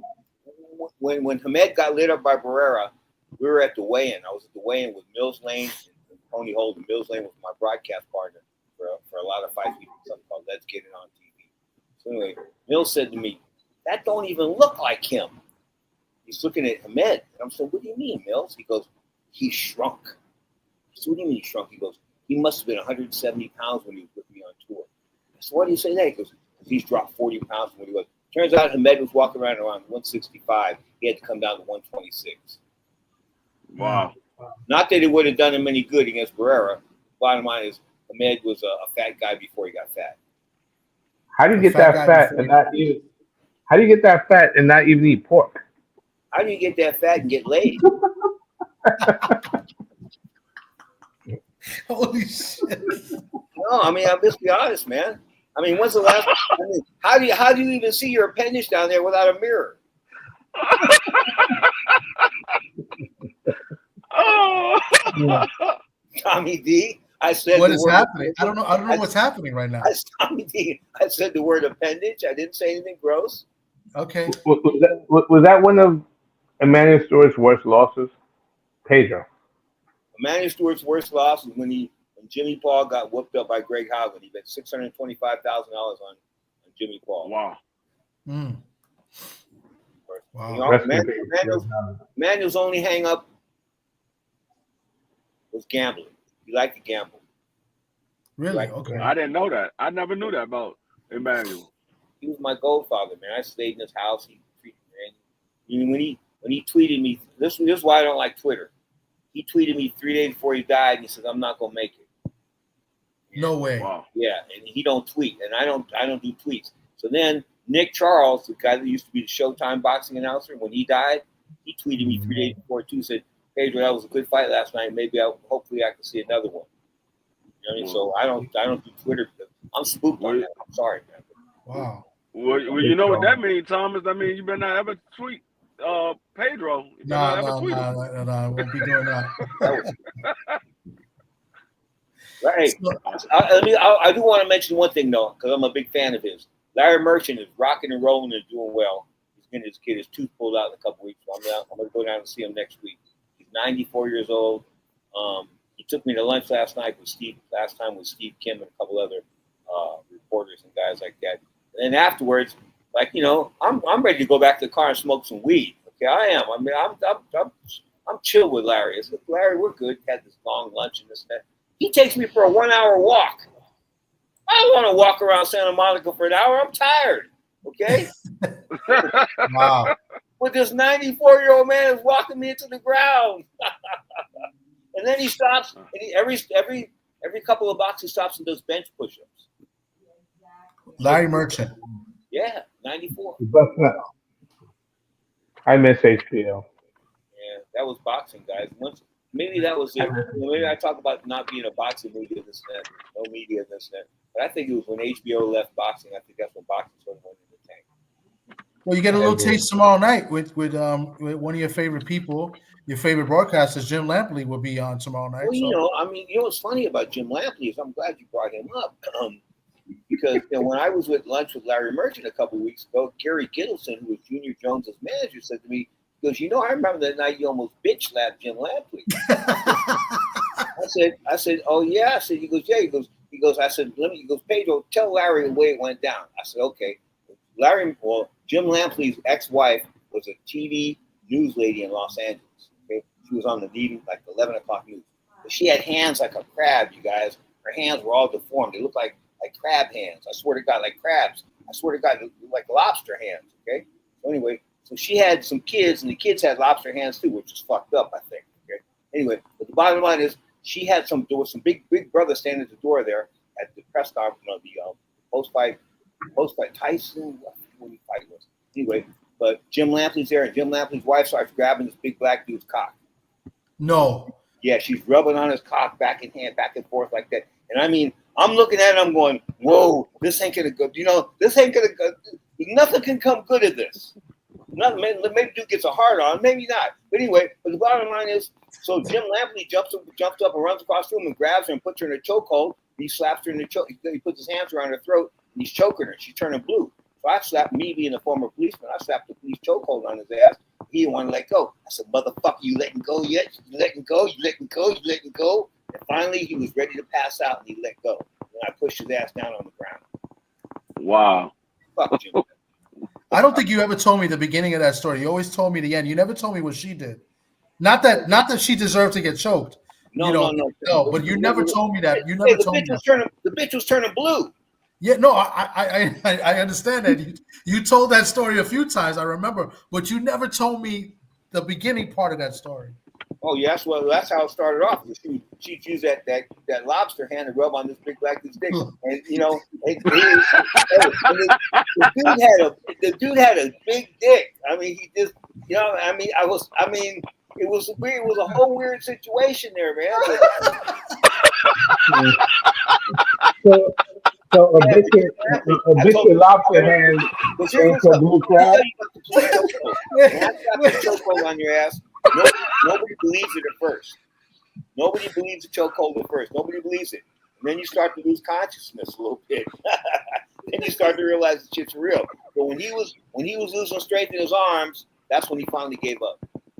Oh my God! But he wouldn't give up, you guys. I had to crank that shit up on him two or three times. You could have killed Jim Lampley.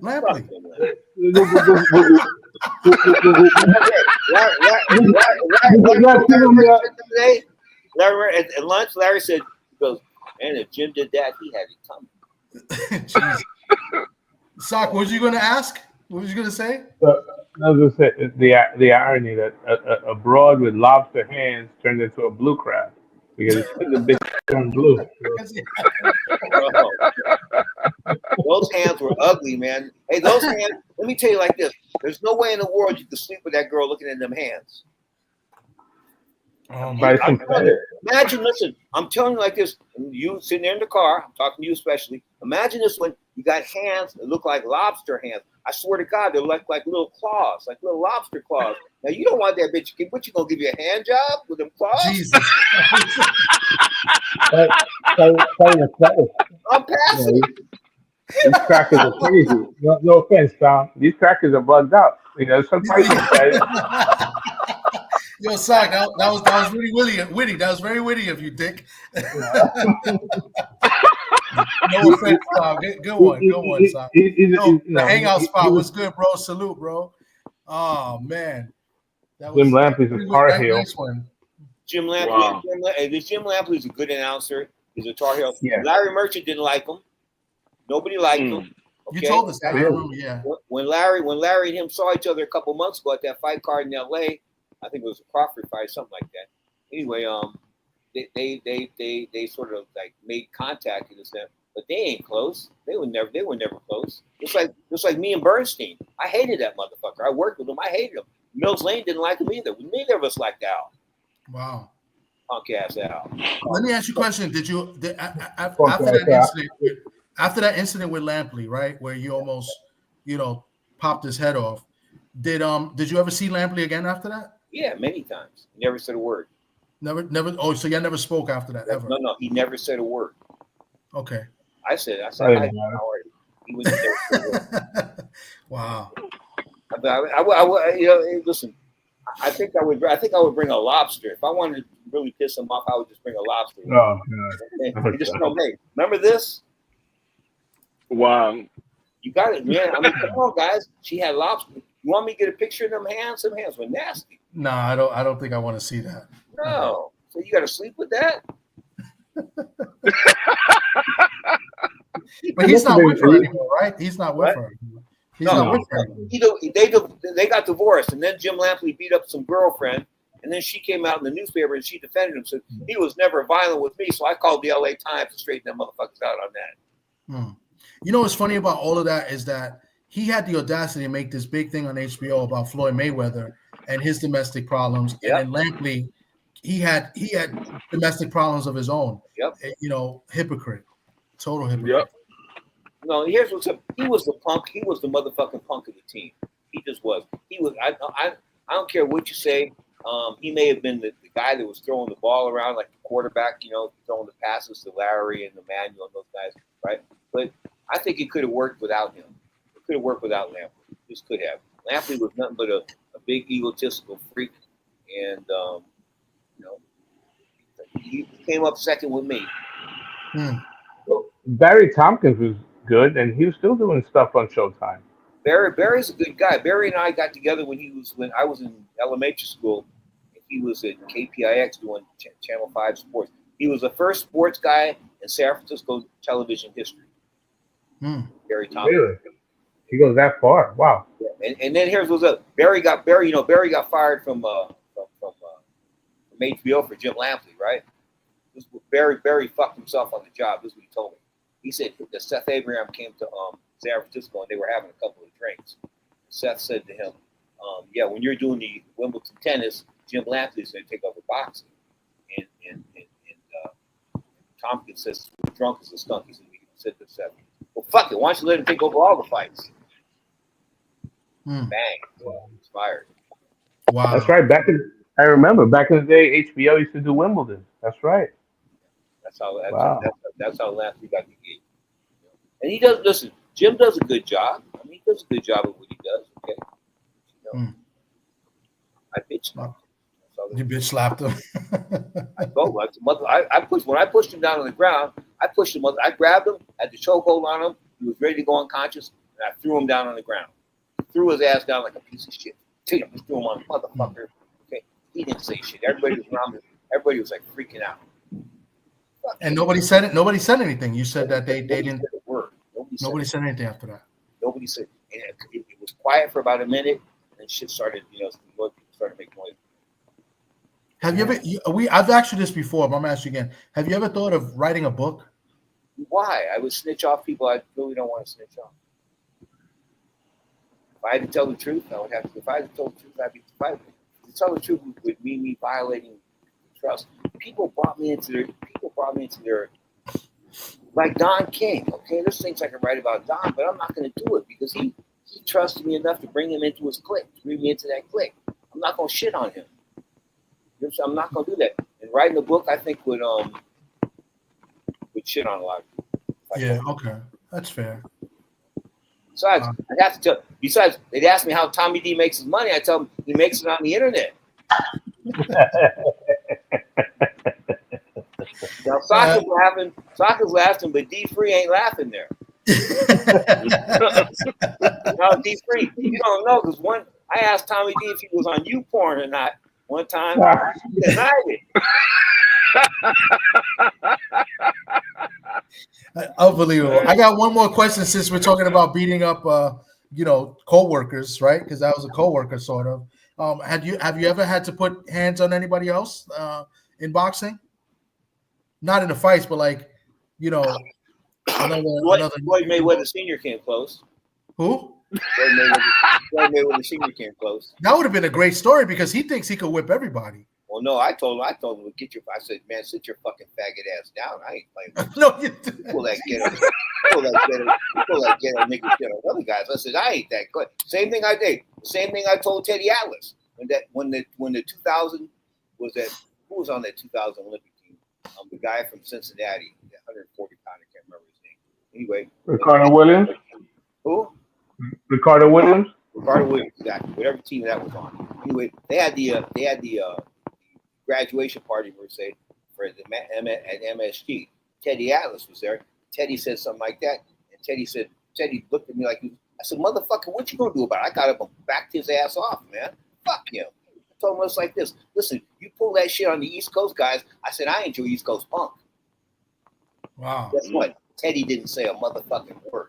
So all that shit about Teddy being a tough guy and this kind of shit, he ain't that tough. Mm-hmm. Period. And the Floyd Mayweather, what happened with Floyd Mayweather? What he Mayweather? I think Mayweather. I said something about Mayweather, his ability to train De La Hoya, and I said, I think he got fired or something went down. And anyway, we went back and forth, and he tried to get in my face, and boom, I put the straight hand out like you keep your motherfucking stuff. And that's when security came. He was acting a fool, this and that. I said, that's what I told the dude. I said, let him go. You know what I'm saying? He wants to go, let him go. You want to go outside? Let's go outside. Let him go. Guess what? Floyd didn't want to go. Floyd Sr. didn't want to. He talks a good game. More power. Tell you, the best one of the whole family was Roger. Roger was good. Roger was a champion. He was a gentleman. He was a good guy. He suffered the residual effects of professional boxing, and he got punch drunk and then dementia and all that kind of good stuff. And a lot of you guys don't see that.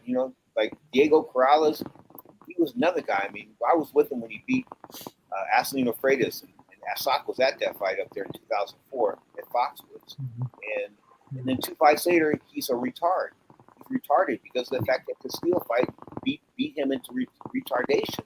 You know what I'm saying? But one fight can change a guy, man. So I think that when Diego went into that intersection, he committed suicide on a motorcycle on purpose.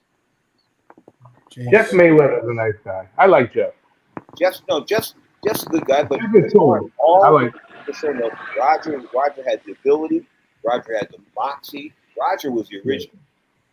Yeah. The Mexican. Wow. Okay. Tommy D, you ready to call it? What's up? Ready to call it up or what? Well, one more card. We'll go real quick. We'll do your pound for pound guy. Monster Inoue. That's a decent card that they're gonna show. My monster is 100. My monster weighs 175. Oh, okay. Benavidez, I know. But you do like Inoue as well. I think we all do. Yeah, I like Inoue too. I can, so he's fighting on the card, and an intriguing fight matchup on the card is Rafael Espinoza against Edward Vasquez. I think that's going to be a good fight. Yeah. Edward Vasquez is no pushover. 17-2, 2 losses, kind of, could have went the other way. I think he was robbed against Joe Cordina. I thought he beat Joe Cordina, and they gave him a win. And then it was a close fight against Raymond Ford. It wasn't a robbery, but could have went either way. So, and Espinoza, 26-0, he just beating up on Robisi Ramirez after Robisi knocked him down in the 6th round, came back, dropped him in the 12th, won the title, and then ended up winning the rematch, making Robisi quit with them elbows.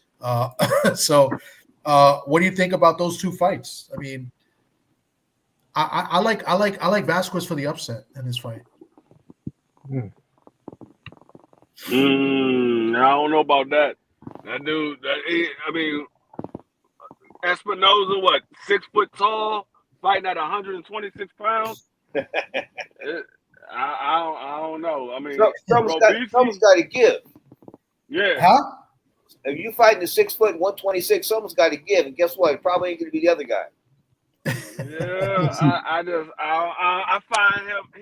He's one of those guys. It's going to be hard to beat him at that weight class because he's so much bigger than everybody else. I think the only person that probably have a realistic shot at beating him is Shushu.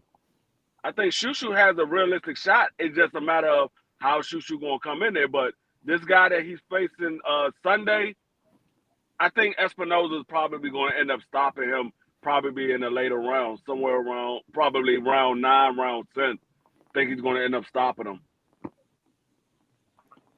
Adrian, how do you fight such a tall guy? Do you have to get little borderline dirty? You have to jump on him when I fought Keith Rucker, he was 6'2", 139 pounds. He was 8-0 with 6 knockouts, and he was knocking everybody out.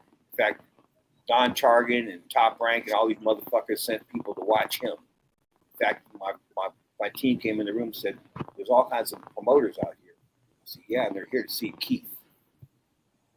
That didn't take much more. 12 seconds in the fight, he had a broken cheekbone laying on his ass. I told motherfucker, get up. He went 3 rounds. That was it. That was the end of it. But I jumped on him right away. I didn't allow him to establish any pattern with that jab or nothing like that, because if I did, it would have been a long night. If you don't jump on the tall dude first, it's over. He will bitch slap you all night. And he will bitch slap it, but I didn't get into this to get bitch slapped. Yo, that's why Robisi let him off the hook. He had him hurt badly in that. I think it was the 6th round, and I mean it was the end of the round, but he didn't jump on him in the next round. You know, not too many tall guys. He got out of there. Not too many tall guys to fight on the back foot. You know, I remember the first Leonard Hearns fight, watching, and I was watching my father, and I remember him saying about Tommy not being able to fight on the back foot, and that was what kind of turned the fight. Mm-hmm. You know, what turned the fight was that body shot in the 6th round that cracked his rib. That turned everything. And here's what's up. You know, I never understood. Manny Stewart and me were tight, and I felt that he was at fault two times. Is that when he didn't send Tommy out to kill Ray Leonard, that was the biggest mistake I thought he ever made in his life. I just think he did, because Tommy was bigger. He could punch harder. He had to reach a whole 9 yards. And he went out there and he tried to box Ray. I don't know what it is. Guys want to outbox. Marvin wanted to outbox Ray. I mean, ego. I don't know. The ego, brother. Anyways, I still think Ray Leonard was the best fighter. Him and Duran were probably, I think, were 1 and 2 of the best two of the last 50 years. I think so. No argument. Ray being, no argument. It's hard to like 1A and 1B there. You know, Duran did move up to 147 and beat him. Yeah. So, but that Leonard, when Leonard beat Hagler. How many guys? Did anybody here think Hagler won that fight? I thought Hagler won the fight. Did you? Yes. I actually, I mean, it all depends on how you score the round, because looking at the fight, you would say Hagler probably won majority of the round, but what Leonard did at the end of every round was he threw a flurry, and he left that lasting impression on the judge's mind. Yeah. And so they scored it for Leonard. So I'm not mad at anybody that say Hagler won, but I knew what Leonard did, and he did it because he knew what the judges was going to remember last. They're going to remember him throwing a lot of punches at the end of that round. Do you know how you explain that to Marvin? Let me explain this to you the way I explained it to Marvin Hagler. We're on an airplane going to Malaga, Spain, from D.C. We're sitting in first class, and he says to me, "What'd you think of Leonard fight?" I said, "Well, man," I said, "you know, it's hard to win when you gave away 4 of the first 5 rounds." I said, and then all Ray had to do was steal 3 rounds down the stretch. I put it like that. And Marvin said, "I could see that. But if I told Marvin, well, you gave him 4 rounds, blah, blah, blah, blah, blah, blah, you know, you didn't approach Hagler that way. You didn't approach Hagler that way, and you didn't approach Tyson that way." Those are the only 2 guys I wasn't afraid of anybody else. But you didn't do that with Tyson. You didn't do it with him. Just out of respect. Right. Do you think that Leonard Hagler fight was kind of graded on a curve? because no one expected Leonard to win. No, bro. I was there. I sat in a nice $700 seat. I had to pay for it. But I thought Ray won for the first 5 rounds. All he had to do was win 3 down the stretch, and he did. I thought he won 3 between round 5 and 12. I thought he won three of those rounds. So I gave him a 7-5 edge in rounds. Marvin, I got Marvin to agree with me on that to an extent. Because, Marvin didn't agree with me. I was real touchy with him. The only guy he ever complimented in all the conversations we had, we talked in Argentina, Mexico, Spain, here in the United States, all over. But he complimented Duran. That was the only guy he ever complimented. Because Duran had a sneaky right hand. That was it. It was the only guy he ever complimented. Everybody else was a piece of shit, including Ray. Well, and he went to war with Duran. That was a great fight. But Until it was over. Yeah, it went 15 rounds. No, it went 15 rounds. He didn't stop. Hagler didn't stop Duran. No, I was saying until it was over. I said it was a good fight until it was over. Duran got beat up. He did get beat up, but he won some rounds in that fight. He beat up Hagler a little bit too. Hagler was beat up too after that fight. If as a junior welterweight, if you put me in with a super middleweight, the super middleweight should beat me up. Yeah. You feel me? Marvin Hagler should have beat the shit out of Roberto Duran that night. Should have froze him up and knocked him out 5 or 6 rounds. He was a lightweight, former lightweight, and yet Marvin Hagler had this respect thing. He was weird. He wanted to outbox Ray. He wanted to outpunch Mugabe. I was there when he was fighting Mugabe. I was in the first row, and he's punching it out with Mugabe when he can easily outbox Mugabe. So he had to outbeast the beast. He had to outbox Ray. He had to outpunch Tommy. You know what I'm saying? He had to do everything better than everybody else, which made Marvin. Yeah. Anyway, that's it. Let's wrap it up, Tommy D. All those guys are looking tired, man. Yeah, it's late here on the East Coast. I know it's early for you. What is it, 9 o'clock over there? So, 9 o'clock, my battery's starting to go. Okay. Well, Pedro, it's been great. I appreciate you coming on, making the show, making us laugh. I appreciate being able to hang out with D Free here and the guy that says the Celtics are going to win 4, maybe 5. And then, of course, Sir Thomas Dillamuth. Sir Thomas Dillamuth is a super dad. He's a super dad. There's a lot of, that's not something to really laugh. You a good father too, D? I mean, good fathers are hard to come by, you guys. I got 2 good fathers here, maybe 3 good fathers here in the screen. And I wish you guys all the best because D Free is not only a good father, he's a good grandfather. Well, they're more proud than all 3 of you. You know what I'm saying? You know what? You are what you create, man. Yeah. Yep. Yeah.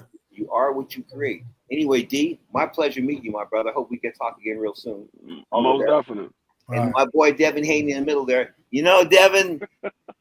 I'm not going to say it, Devin, but Devin, I never saw you with no chicks either. I knew you were going to go there. I knew you were going to go there. I'm just leaving it. Anyway, good night, everybody. Tommy D, I love you. All right, Pedro. Good night. My brother. Good night, Pedro. I really glad. Oh man, so Mickey would throw the girls out the gym. Broads are no good. Rock.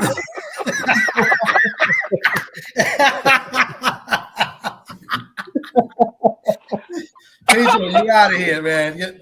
I'll see you. I'll see you on Sunday. I'll see you Sunday, boss. I'll see you at Sock. I'll see you tomorrow. Hey, D, you got to come on my show next few weeks, man. We need to talk. Okay. But definitely, D Free be great. D Free, yeah, definitely. Much respect. You guys all have a good time, and I thank you so much for allowing me to come into your clique here, man. Thank you, guys. Thank you, Pedro. Right. Appreciate Thank you. All right.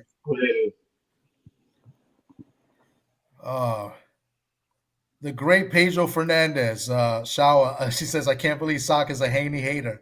Yes, Shower. You guys are Haney haters, man. Sock is a huge Haney hater. Oh, stop it! I may be huge, but I'm not a huge Haney hater. You got to put a comma there. You got to put a comma. I'll put it up for a little bit if anybody want to jump off for a few seconds. We're about to get out of here, but damn, my eyes are pretty bad. What's up? Did you talk about Conor Ben and Eubank? We didn't even get to that. We were just trying to get to the fights, and Pedro kept talking Devin Haney and Bill Haney. He took over the show. We just hit May, but That was it. One of the rare fights that lived up to the expectations. That superseded expectations. Yeah. And Yeah. an instant classic. And now we have some controversy about the sauna suit. What's up with that? Is this the strong arm a rematch? It could be. It's very weird. It could be. Yeah. I just don't know how they do a rematch. I don't think Eubanks can do that again. Well, Um, I I don't think mean, I don't think it's necessary. uh, yeah, I don't think it's necessary. Um, it was some that's right. bad blood. It was some bad blood that they needed to settle the score, and the score was settled. Um, I mean, I never thought that Conor Ben could beat Eubanks anyway. Um, but I don't think they need to have a rematch. I mean, for what? I don't think Conor Ben is going to do anything different. I think he's going to do similar to what he did before. He's going to swing big shots.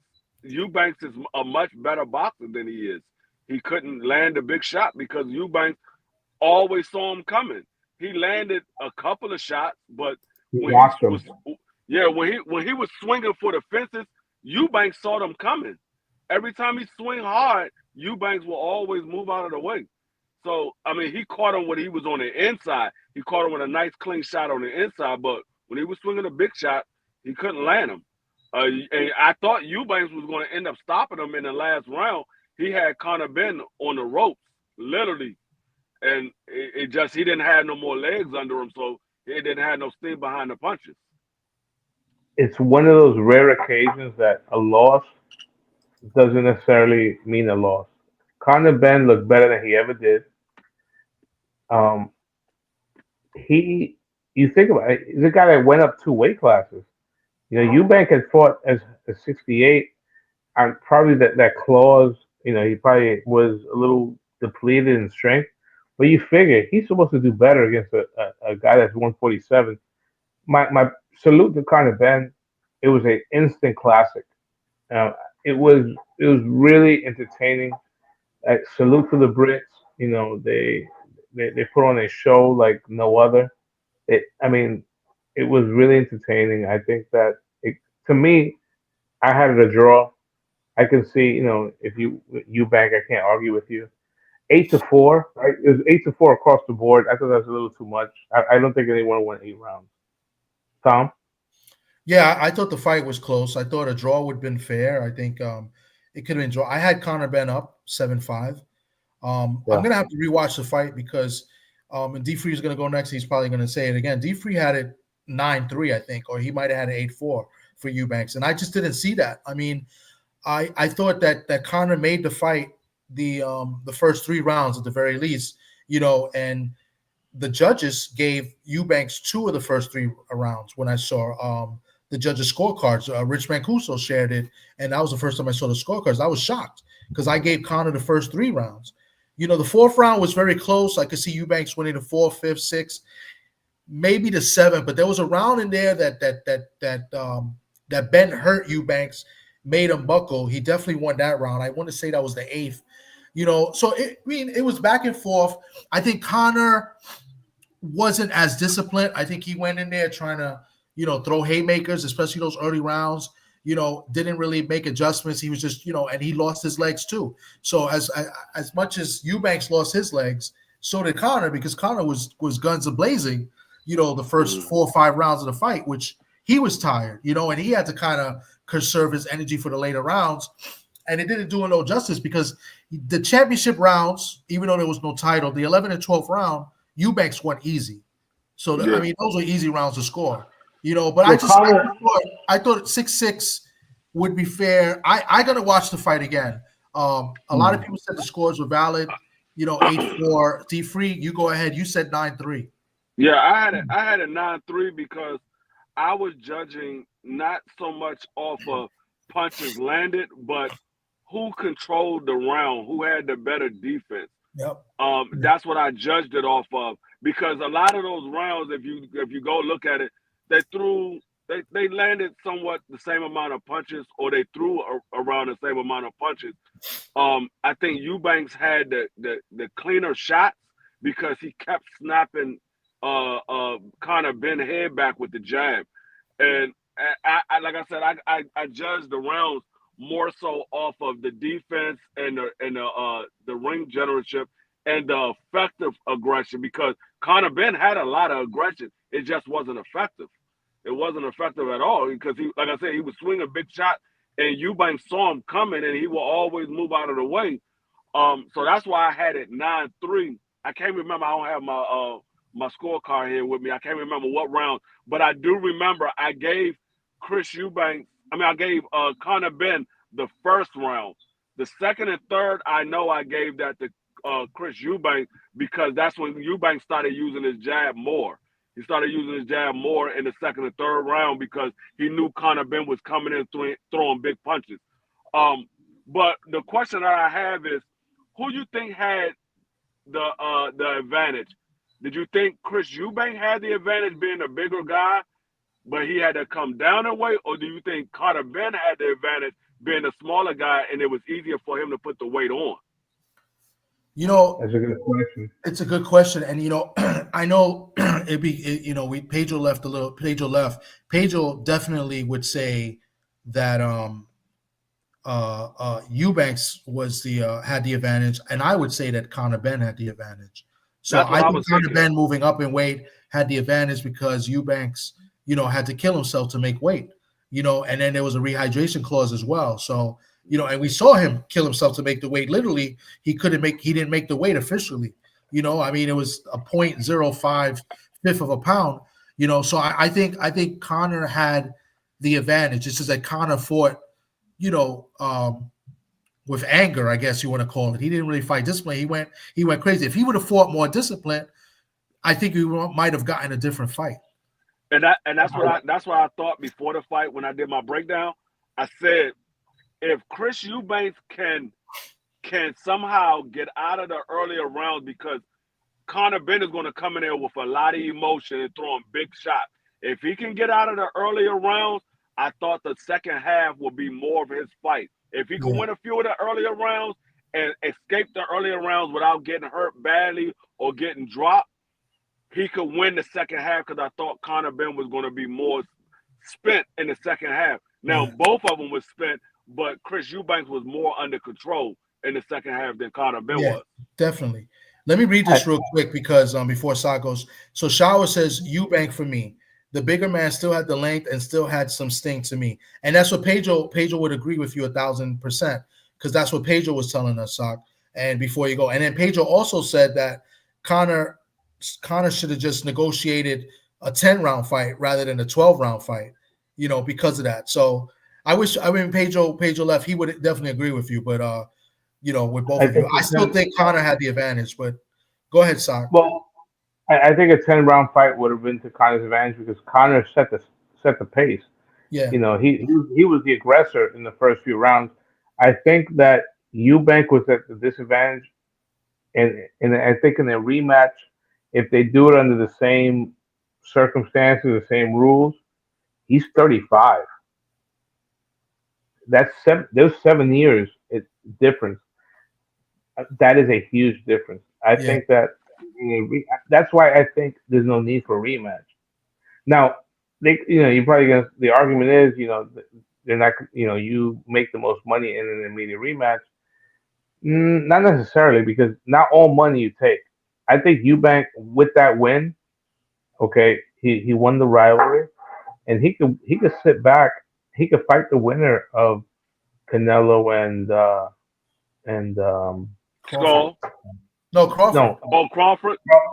Crawford, right? Because or he can even take a fight in between. I mean, I wouldn't even take a fight in between. I just sit. He had not fought in a year, so why not wait another year and you fight the winner of Canelo and Crawford? So I think if he had to do that rematch again under the same exact stipulations, that's bad business. I think Conor Ben would beat him. And I don't see Conor Ben ever going back down to 47. There's no way. I think when he comes back, he's going to come back at minimum at 54. He said he want to go to 47. That's where he said he want to go. 47. I don't 47 is easier than 54. I think if you want to win a world title. You got Mario Barrios. And I mean, now that Barrios is supposed to fight Pacquiao, that would probably be the easiest out. And then you got Norman and Ennis. And by the way, Ryan Garcia and Rowley. If Ryan, assuming he wins, is he the number one contender to Ennis? He's the mandatory, He's the not the number one mandatory. contender. He's the mandatory. They already said if he wins, they didn't even put Rolly in the equation. They said if Ryan wins, he's the mandatory to boot. But And I tell you this, they put both of them in the rankings. They put them at 5 and 6, if I'm not mistaken.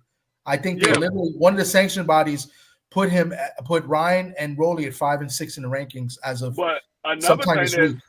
another thing is, daggone, what's his name? Devin Haney. Devin Haney is the number one contender to Mario Barrio right now. Right now, not even after the fight. Right now, they got him as the number one contender to Mario Barrio. Yeah. So, what's up, Shower? How you Hey, doing? Lil Shower. What's going on? You gonna put Sock in his place real quick, man? Because Sock be out of line. You on mute? It's 12:15. At this time, I always I'm weak to women at this time. So go ahead. I'm pissed because he's a Haney hater. I'm just kidding. No, I was just man, I was talking about some of this last night on my channel. Well, you guys go ahead and finish and I'll ask, No, go ahead. I think we were talking about Conor Benn fighting. Yeah. Where the hell? I mean, because who do you guys really? I don't really see him getting down to 47 again. He went up to 60, right? He went up to 60. He went up to 60. I don't see him Yeah. fighting at 154. I don't think he could compete with those guys. I don't think he can compete with anybody at 54. But then who is he gonna fight? I mean, his best bet is to stay at 60 because I think he has an easier way to get to a title at 60 because 47, he's got to drain all the way back down to 47. He's going to be spent doing that.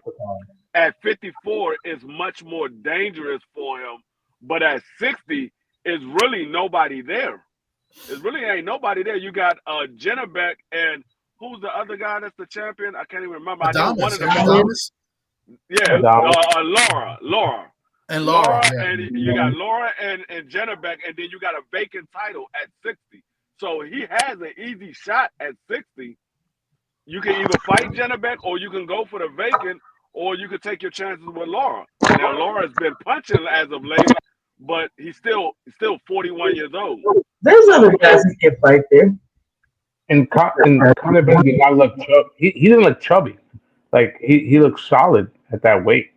That's what I'm saying. It's going to be hard for him to get back to 47. I would be shocked if he fought at 47. Yeah, me personally, I would tell him if I was in his camp, hey, you need to stay at 60.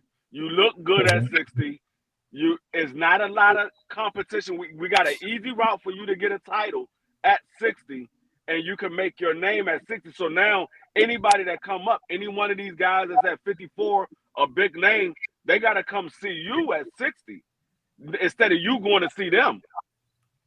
Yeah, I just don't think he's even. I don't think he's all that, to be honest. But you got Austin Williams, Mosley Jr. I could have sworn Saras was. What are we saying, Bruno Saras?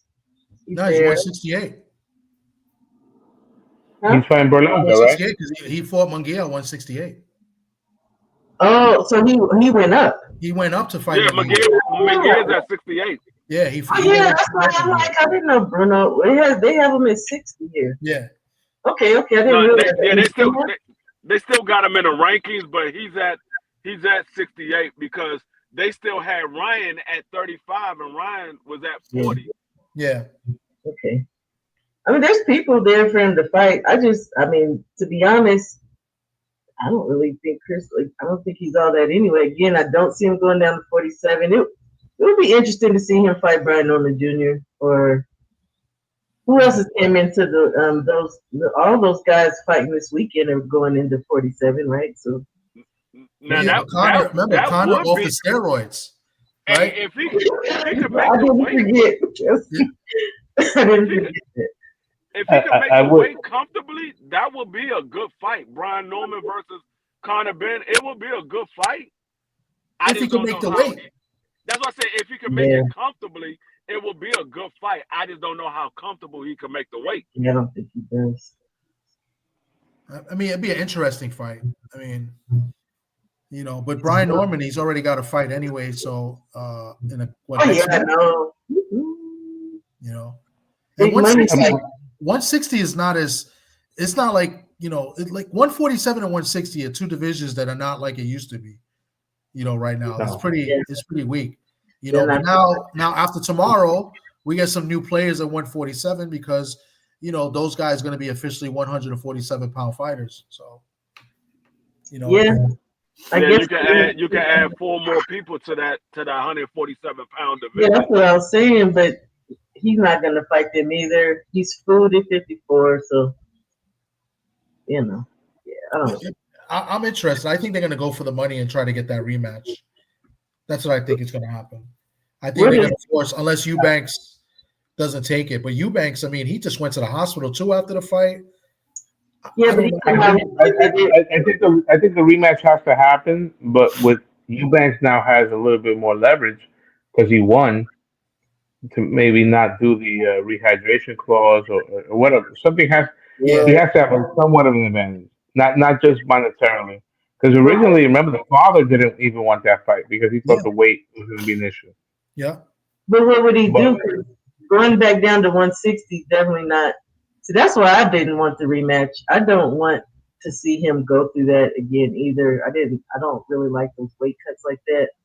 If he's supposed to be at 68, does he do like a catch weight somewhere in between? Right. And that's still going to be hard. Yeah. Maybe. But they got to get rid of And the hydration clause. In reality, I mean, he kind of blew up to 68 because when he lost to Billy Joe Saunders, that fight was at 54. I may be wrong, but he lost to Billy Joe Saunders early in his career, and he turned pro like at 54-60. So, I mean, but like I said, he's 35 years old. I just don't think at this age it would be wise for him to try to do that at 160 again. But if you put the fight in a time capsule, it was a classic fight. To me, it's the early candidate for fight of the year. They really showed out. Two Nepo babies who I think were not that good, but they still lived up to the hype. I mean, it's going to be hard to top that going forward. I got it. My hats off. It was a great production, and both guys lived up to the hype. Yeah. I feel like it wasn't like the most technical, but like it was super exciting. It was very heartfelt. I enjoyed it. I know a lot of people didn't, but I thought it was. I mean, if you didn't enjoy it, what the hell do you want? I don't think you get that type of fight between two American fighters. Exactly, that's what I said. Yeah. I mean, what the fuck? Why the fuck are you watching boxing if you don't enjoy that? Like, yeah, I don't know. No comment. If you like boxing and you like big punching, there's no way you shouldn't have liked that fight. There's no way. I don't think that's the problem, and I think there was some technical stuff done by Eubanks. He was timing Conor for with those uppercuts, like the counters. I thought he did those pretty well. I mean, he make adjustments. Conor Ben really didn't make no adjustments in the fight. Honestly, he was wild. Adjustments, yeah. But Conor Ben, to me, I mean, I think we all agree Conor Ben is not that good as advertised. Conor Ben is like he's like a British version of daggone Ortiz, Virgil Ortiz. Oh, he's not gonna make no adjustments. He's gonna come straight at you. Yeah, that's what Virgil Ortiz does. I didn't even like that, but I give Virgil Ortiz. We saw him make adjustments fighting Madrimov. No, he didn't. The only adjustment he made. The only adjustment he made with Magnumov was he stepped on the gas. He didn't change his fighting style. He just stepped on the gas. No. Well, he ain't gonna change his fighting style. Ain't Nobody That's what I'm does. saying. But when I talk about adjustment, Adjustment, I'm I talking about get it. changing your style. Right, right. If you coming forward and it's not working, I need to see you be able to use your boxing ability because the coming forward style is not I ain't working. gonna be able to do that, but I get what you're saying. I could see somebody making adjustments from fight to fight, or if you're studying your next opponent, making those type of adjustments. And yeah, I get what you're saying. So I agree. I agree with that. So, Yeah. but I usually don't like Virgil. I don't. Nah, see, like I can understand if the people didn't like Conor Bennett, they didn't like Chris Eubank as a fighter, but to say you didn't like that fight that they put on, I don't know what boxing match you watched this year that you did like, because that fight Thank was you, better D. than all the fights I've seen this year. Thank you, Wow. D. I appreciate that. That's Real exactly. quick, let me What do you want? let me just read this real quick. Rich Mancuso. So I guess he got media approval for tomorrow. This is where they're putting him. And I heard this because Johnny Boy was telling me something like this earlier. So his media section tomorrow night is at Grump's Shrimp House on 44th Street. It's become a joke. Turkey knows nothing about media arrangements. Wow. So they're putting media for the fight at certain, I guess certain locations, restaurants, bars, Plaza One, like Johnny Boy was telling me the same thing. That's so Rich, if you're still there, can you just type and say, are you able to see the ring from where that's at? Like, You must gonna be. If they probably gonna have you watching it on a screen. yeah. So then that's no That's point. what it sounds like. Yeah. Yeah. But go ahead, guys. So that it's getting worse by the minute. It's Yeah. getting worse. I'll be sitting on my couch about 22 inches away from my fridge. You know, so yeah. That's The why it's beer will getting be worse on by deck. the minute. Like that. So the media's not even going to be at the ringside. It's only going to be the people that's invited. They probably got selective media that's going to be ringside. Yeah, they're going to have Showbiz, the adult, and probably two other guys. That's insane. Yeah, that's silly. Crazy. That's Blue? Maybe Blue, huh? Because they were hanging out. I don't know. Yeah, but So he says, no screens and hope free food, or I'm leaving and heading to Yankee Stadium. Oh man, that's the Yankees are playing. Wow, the Yankees are here too, and wow. I'm watching the Boston Celtics. No, we're playing Monday. No, I ain't talking about tomorrow. I'm just saying. I'm just thinking about the future. I'm watching the Boston Celtics go for their second championship in a row because I don't see nobody in the East beating them. Well, we don't want that to happen because we don't like the Celtics except Sock. So I like the Celtics. I like the Celtics because they got one of my Dookies on the squad, Jason Tatum. I just want to go back to one comment that Sock made and see how he believes this is true. This is valid or true. He said, "You said Virgil Ortiz is the best guy at 154." I say he might be. Yes. You think so? No, I think until somebody dethrone Bartram. I saw what he did to Tim Tszyu. I ain't seen nobody else do that to Tim Tszyu. Rocky is easy to beat. It's just he hasn't met the right one. Yeah. Pressure. Well, ain't nobody calling for that man. He got a belt. Ain't nobody calling for him. There's a lot of good guys at one. I mean, he beat Belichick. I mean, that fight could have gone either way. And then, I mean, he beat what's his name? Yes, probably more convincing than Terrence Crawford. I mean, I've always liked Virgil Ortiz, going back when he was 47. You know, you look at his resume. I mean, Mean Machine. I mean, I think he's a really good fighter. I mean, I wish we would have got the fight with him and the Armenian guy. What's his name? The guy that Innes just beat. Yeah, he was Stanionis. supposed to fight Stanionis. Yeah. Yeah, about twice he got postponed. What did you think about him in the Sergey Boychuk piece? What did you think about that fight? Virgil and Sergey. Which one? I thought Virgil won, but I would have had no problem with a draw. I mean, it was a great fight. Yeah. Has Boychuk fought since that fight? No, he's about to fight Alandis Cox. Yeah, I don't like that. I thought he did have a fight a while ago. Did he? I don't like that for Atlantis. I feel bad for him. He doesn't have Yeah. Oh, you any. talking about the fight that Virgil had before he fought Magdalene? I mean, you still got Fundora, obviously, right? You can't forget about Fundora. You know, And nobody likes Xander. Hey, I don't think he's on when they that about level. to, Oh, Xander about to Xander. be a champion. I told y'all that. He's I a told you champion, Fedor was right? not going to fight Xander. I told y'all Fedor was not going to fight Xander. You know that Xander, us Puerto don't Ricans want that that smoke. we're just beasting for another world champion. So let us live. I'm not mad, but it's gonna be an easy champion. I mean, what the hell did I know? Because I thought that the kid that got upset, the Golden Boy fighter from Ohio, I thought he was going to be. Oh, you're a Conwell, Conwell guy. You He had thought a bad Conwell night. was the best. He had a bad Yeah. night. What did I tell you, Thomas? I said I got to see more of him because I saw one fight and I saw the second fight. Yeah. That man looks regular. He looks did. regular. Oh, which Everybody fight? was I think he had- I hyped think up. he had an Hold off on, night. Jeffrey. This dude come forward. He got power.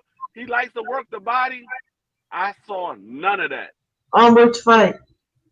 The last one against Jorge, or the fight before that? Well, the fight against the fight against Perez, the last fight, I thought he had an off night. He did have I off night. think Conwell's the goods. You know, I wanted to see more as well. Sock was a big Conwell fan. I'm a huge So I was a huge Conwell fan as well. You know, but you see how Sock turns on him quick after one loss. He already knows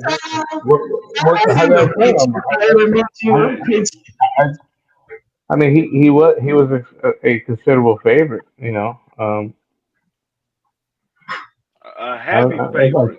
You think But you know so? what? I think Oscar was doing him a little dirty, and I think it's funny that once dirty. I think No, once because I Perez think it's beat fair. him, all of a I sudden said he the gets same the thing. shot. No, what Shaw was about to say, I said the same thing.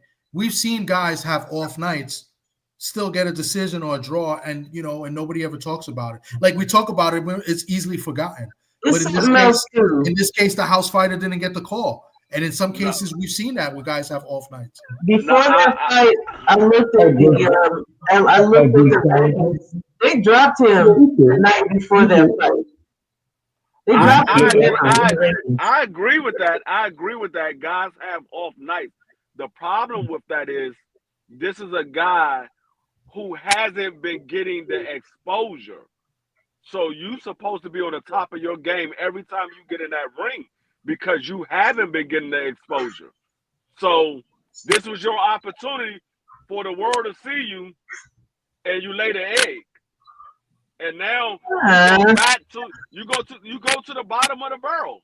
You go back to the bottom of the barrel. They waited for him to exposure at first. See, I don't think you go to the bottom of the barrel. I think you go to the middle because before, I mean, a loss did not define you. You know what I mean? Especially when you're a young fighter. I'm not saying that it does. I'm saying the promoter that he has was not promoting him. Now they gave him an opportunity, and like I said, he laid an egg. They're going to put him back at the bottom of the barrel because Oscar doesn't promote black fighters like that. That's what I was saying the whole time, is that Oscar really was not trying to promote him, because if you recall the fight before this one, he said he wanted Virgil Ortiz, and when he said that, Oscar and B-Hop were in the ring, and they were like, yeah, dude. You promote who you think has the most money earning potential. You know, I mean, Conwell's from Ohio, right? Yeah, but who's to say? Who knew we was gonna have an off night? Like, that's just. I mean, Let me ask you something. So you see, so look what happened, right? Fundora now going to fight Tim Tszyu because Keith Thurman priced himself out, right? Because that was going to happen. Now Fundora was supposed to fight Xander. He's dropping the strap. So now that fight, that belt is vacant, and who goes in?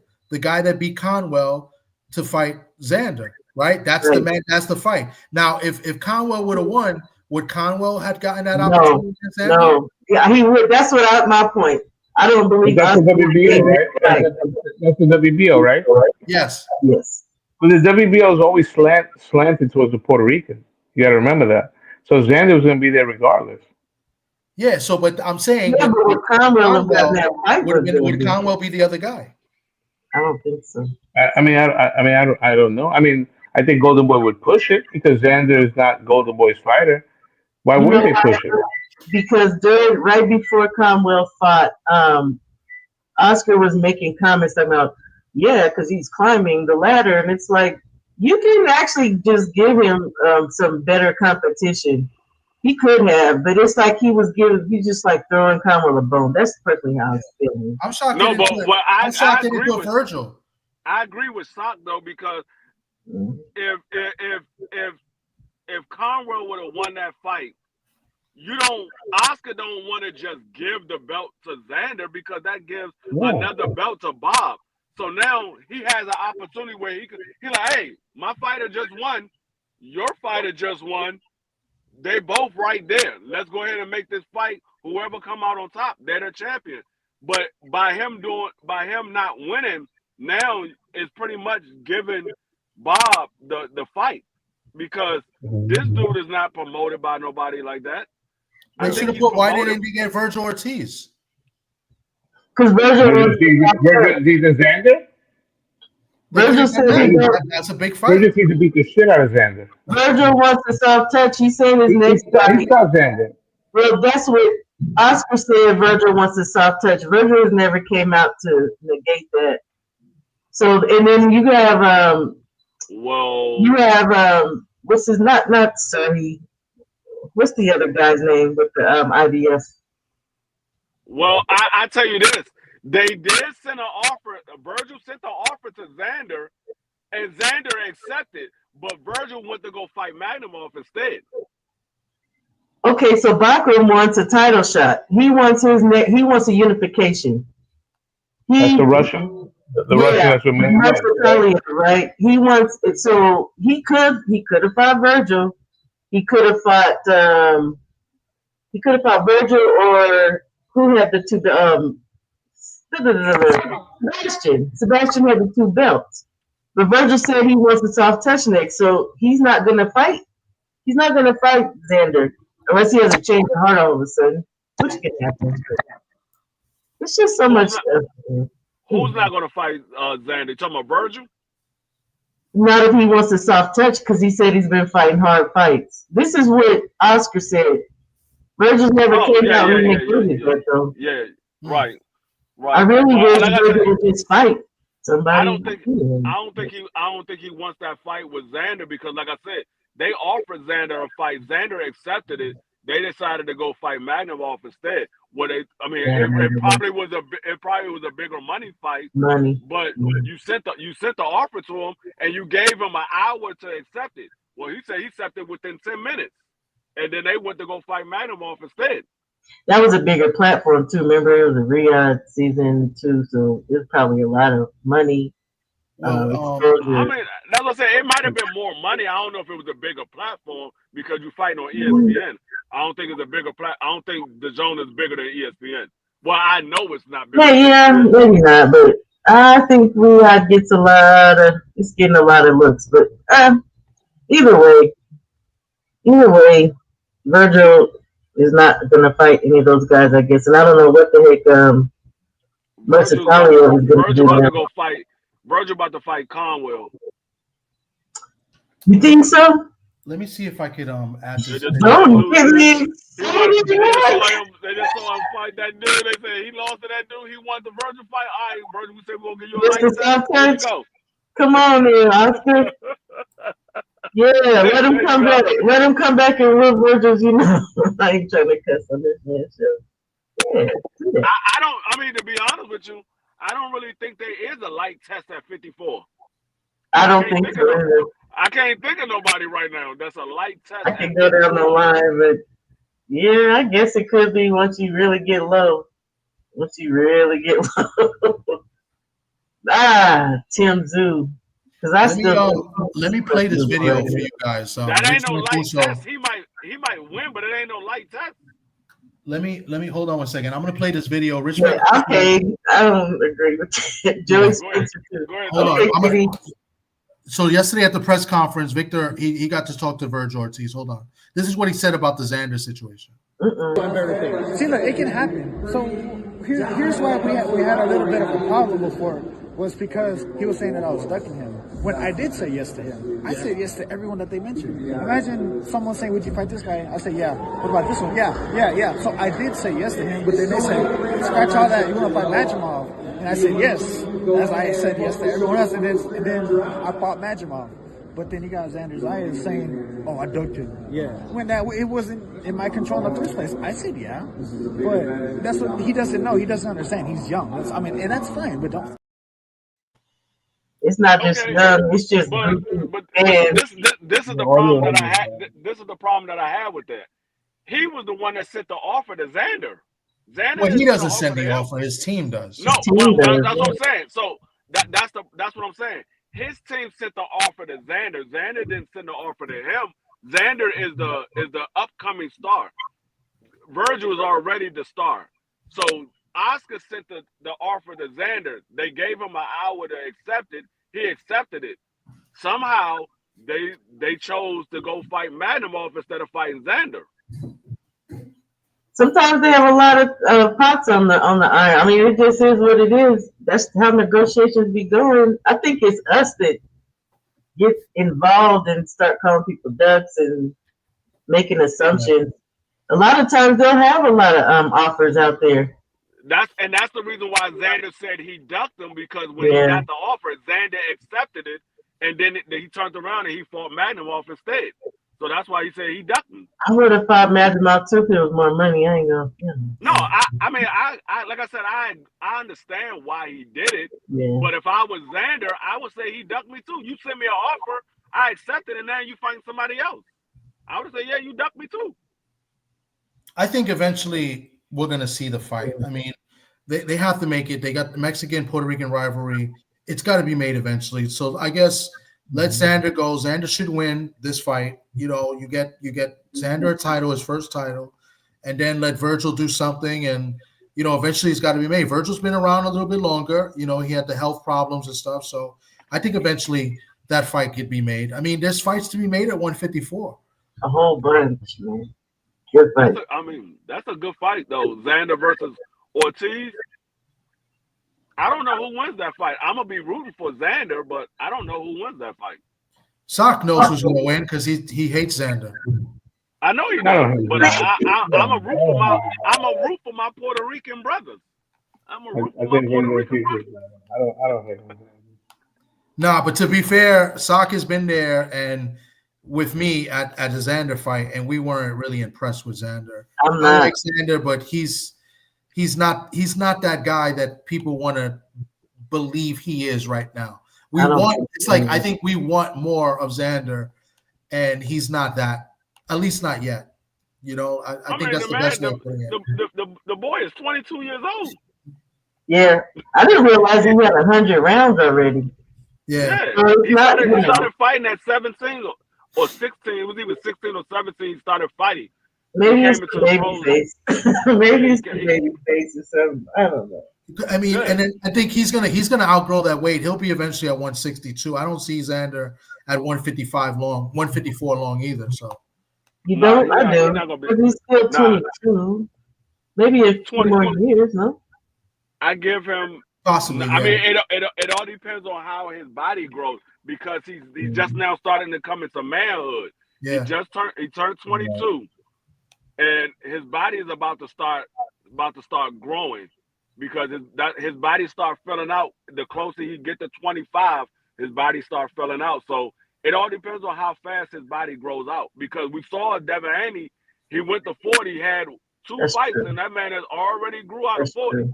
Yeah, that's true. I was about to ask you guys something about men. When women get to 18, we generally start growing out. We don't. It's no more getting taller. You just gonna start filling out.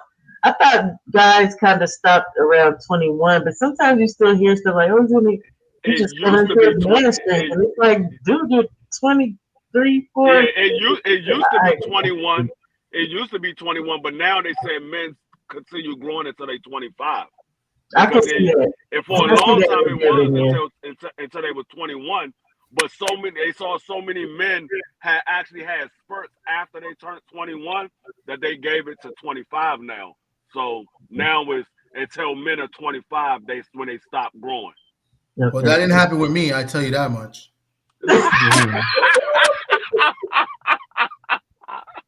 No, because I remember, I think it was David Robinson when he went to the Naval Academy. He went in, I think they said he was like 6'2", 6'3", but by the time he left the Naval Academy, he was 7 foot. And how old was he? He was there for like 4 years. I think he did the whole thing. I want to say 4 or 5 years. Yeah. Stretched out. Yeah, because he went in like 6'2", 6'3". When he graduated, he was 7 foot. Well, guys, I think I'm gonna close up shop and see, because tomorrow I got to work in the morning at the least. I got a meeting, and then I'll see what I'm gonna do tomorrow. But the sounds of it, it's no point in going to this press conference to this fight now that Rich Mancuso said there's no ringside media. So they might have your press tickets at the hookah bar right there on the corner. Shit. Tom is gonna walk into the hookah bar and gonna say, "Tom is right here." Listen up, guys. I'm gonna close up, but I'm gonna let you know we got interviews lined up Saturday. I got a couple of prospects they're gonna interview. It should be fun. They all train out of the same gym as Keith Cologne, so I just gotta pick a time. It should be cool. These good young kids. One kid got a nice little story. He's gonna tell us about it. He went to school and put boxing on hold, and he played football and got his degree. We already know about Keith. He's still in school. He's about to graduate. And then Josiah Kirkpatrick's another guy. So it should be fun. I got another guy that we're gonna interview next week. He was in Devin Haney's camp, most of the camp in Big Bear. Devin Haney fond of him and had him. That's Antonio Ponte of Orlando, Florida. So we got some interviews coming up. Ishe Smith wants to come on with us on Saturday night to recap the fights. He said he'll do it. So yeah. So we got some things coming up. It'll be a little bit more structured, I guess. Shawa, you're always welcome to come up. I think you bring a good energy to it rather than Dub. Dub tells us Dub always scolds us. Dub always scolds us. I like Dub. Dub is great. I think Dub is excellent, but he's always telling us out of order. So, but I'll let you guys know. I mean, I think Saturday's going to be cool. We got these kids coming in. I don't know how I'm going to do it. If I'm going to do 3 different videos or one live and bring them apart and then put them together because they all know each other. I'm gonna talk to Keith Cologne's father tomorrow and see how he wants to do it. So, Sock, you gotta let me know what time you're available because you're the busiest man in the world. Okay, I'll let you know. All right. I know you got Pedro the show at 2, so maybe we could do 3 o'clock. 3 words. Yeah. That means you already know I'm free whenever. That means 3 o'clock. D Free and whoever else because Sock. The Kentucky Derby. I had some last minute handicapping. I haven't watched the Kentucky Derby in years. I love horse race. I love horse race. Good night, you guys. Right. Let me tell you something. It's hard to get Sock because he's always busy, right? Working, training somebody, whatever. But if the Celtics are playing, no shot. If the Red Sox are playing, no shot. So priorities. It's okay. Priorities. You got to do it. Monday, we start the series against the bum ass Knicks, and we end their dream. Wow. Oh man. Anyway, guys, I appreciate you guys coming on. Shawa. It's always great to see you. Always good to see you. Thanks for having me on. Absolutely. And dealing with Pedro and Sock. So but Sock, this was great. This was good. Pedro was very entertaining tonight. So all right, peace. All right. Let me close out. Things I gotta do. We'll talk tomorrow. Peace. All right, guys. I appreciate you guys coming through. Those that stuck with us to the late night. midnight, after hours. Appreciate you guys. We'll be back most likely Saturday. I don't think I'm going live tomorrow night. That's why we came on tonight. But definitely Saturday. We got some interviews lined up, and then Saturday night. So I got some guests coming on. Some professional guests, as in former professional fighters and current professional fighters. So you guys take care, and we'll catch you on the next one. Good night, y'all.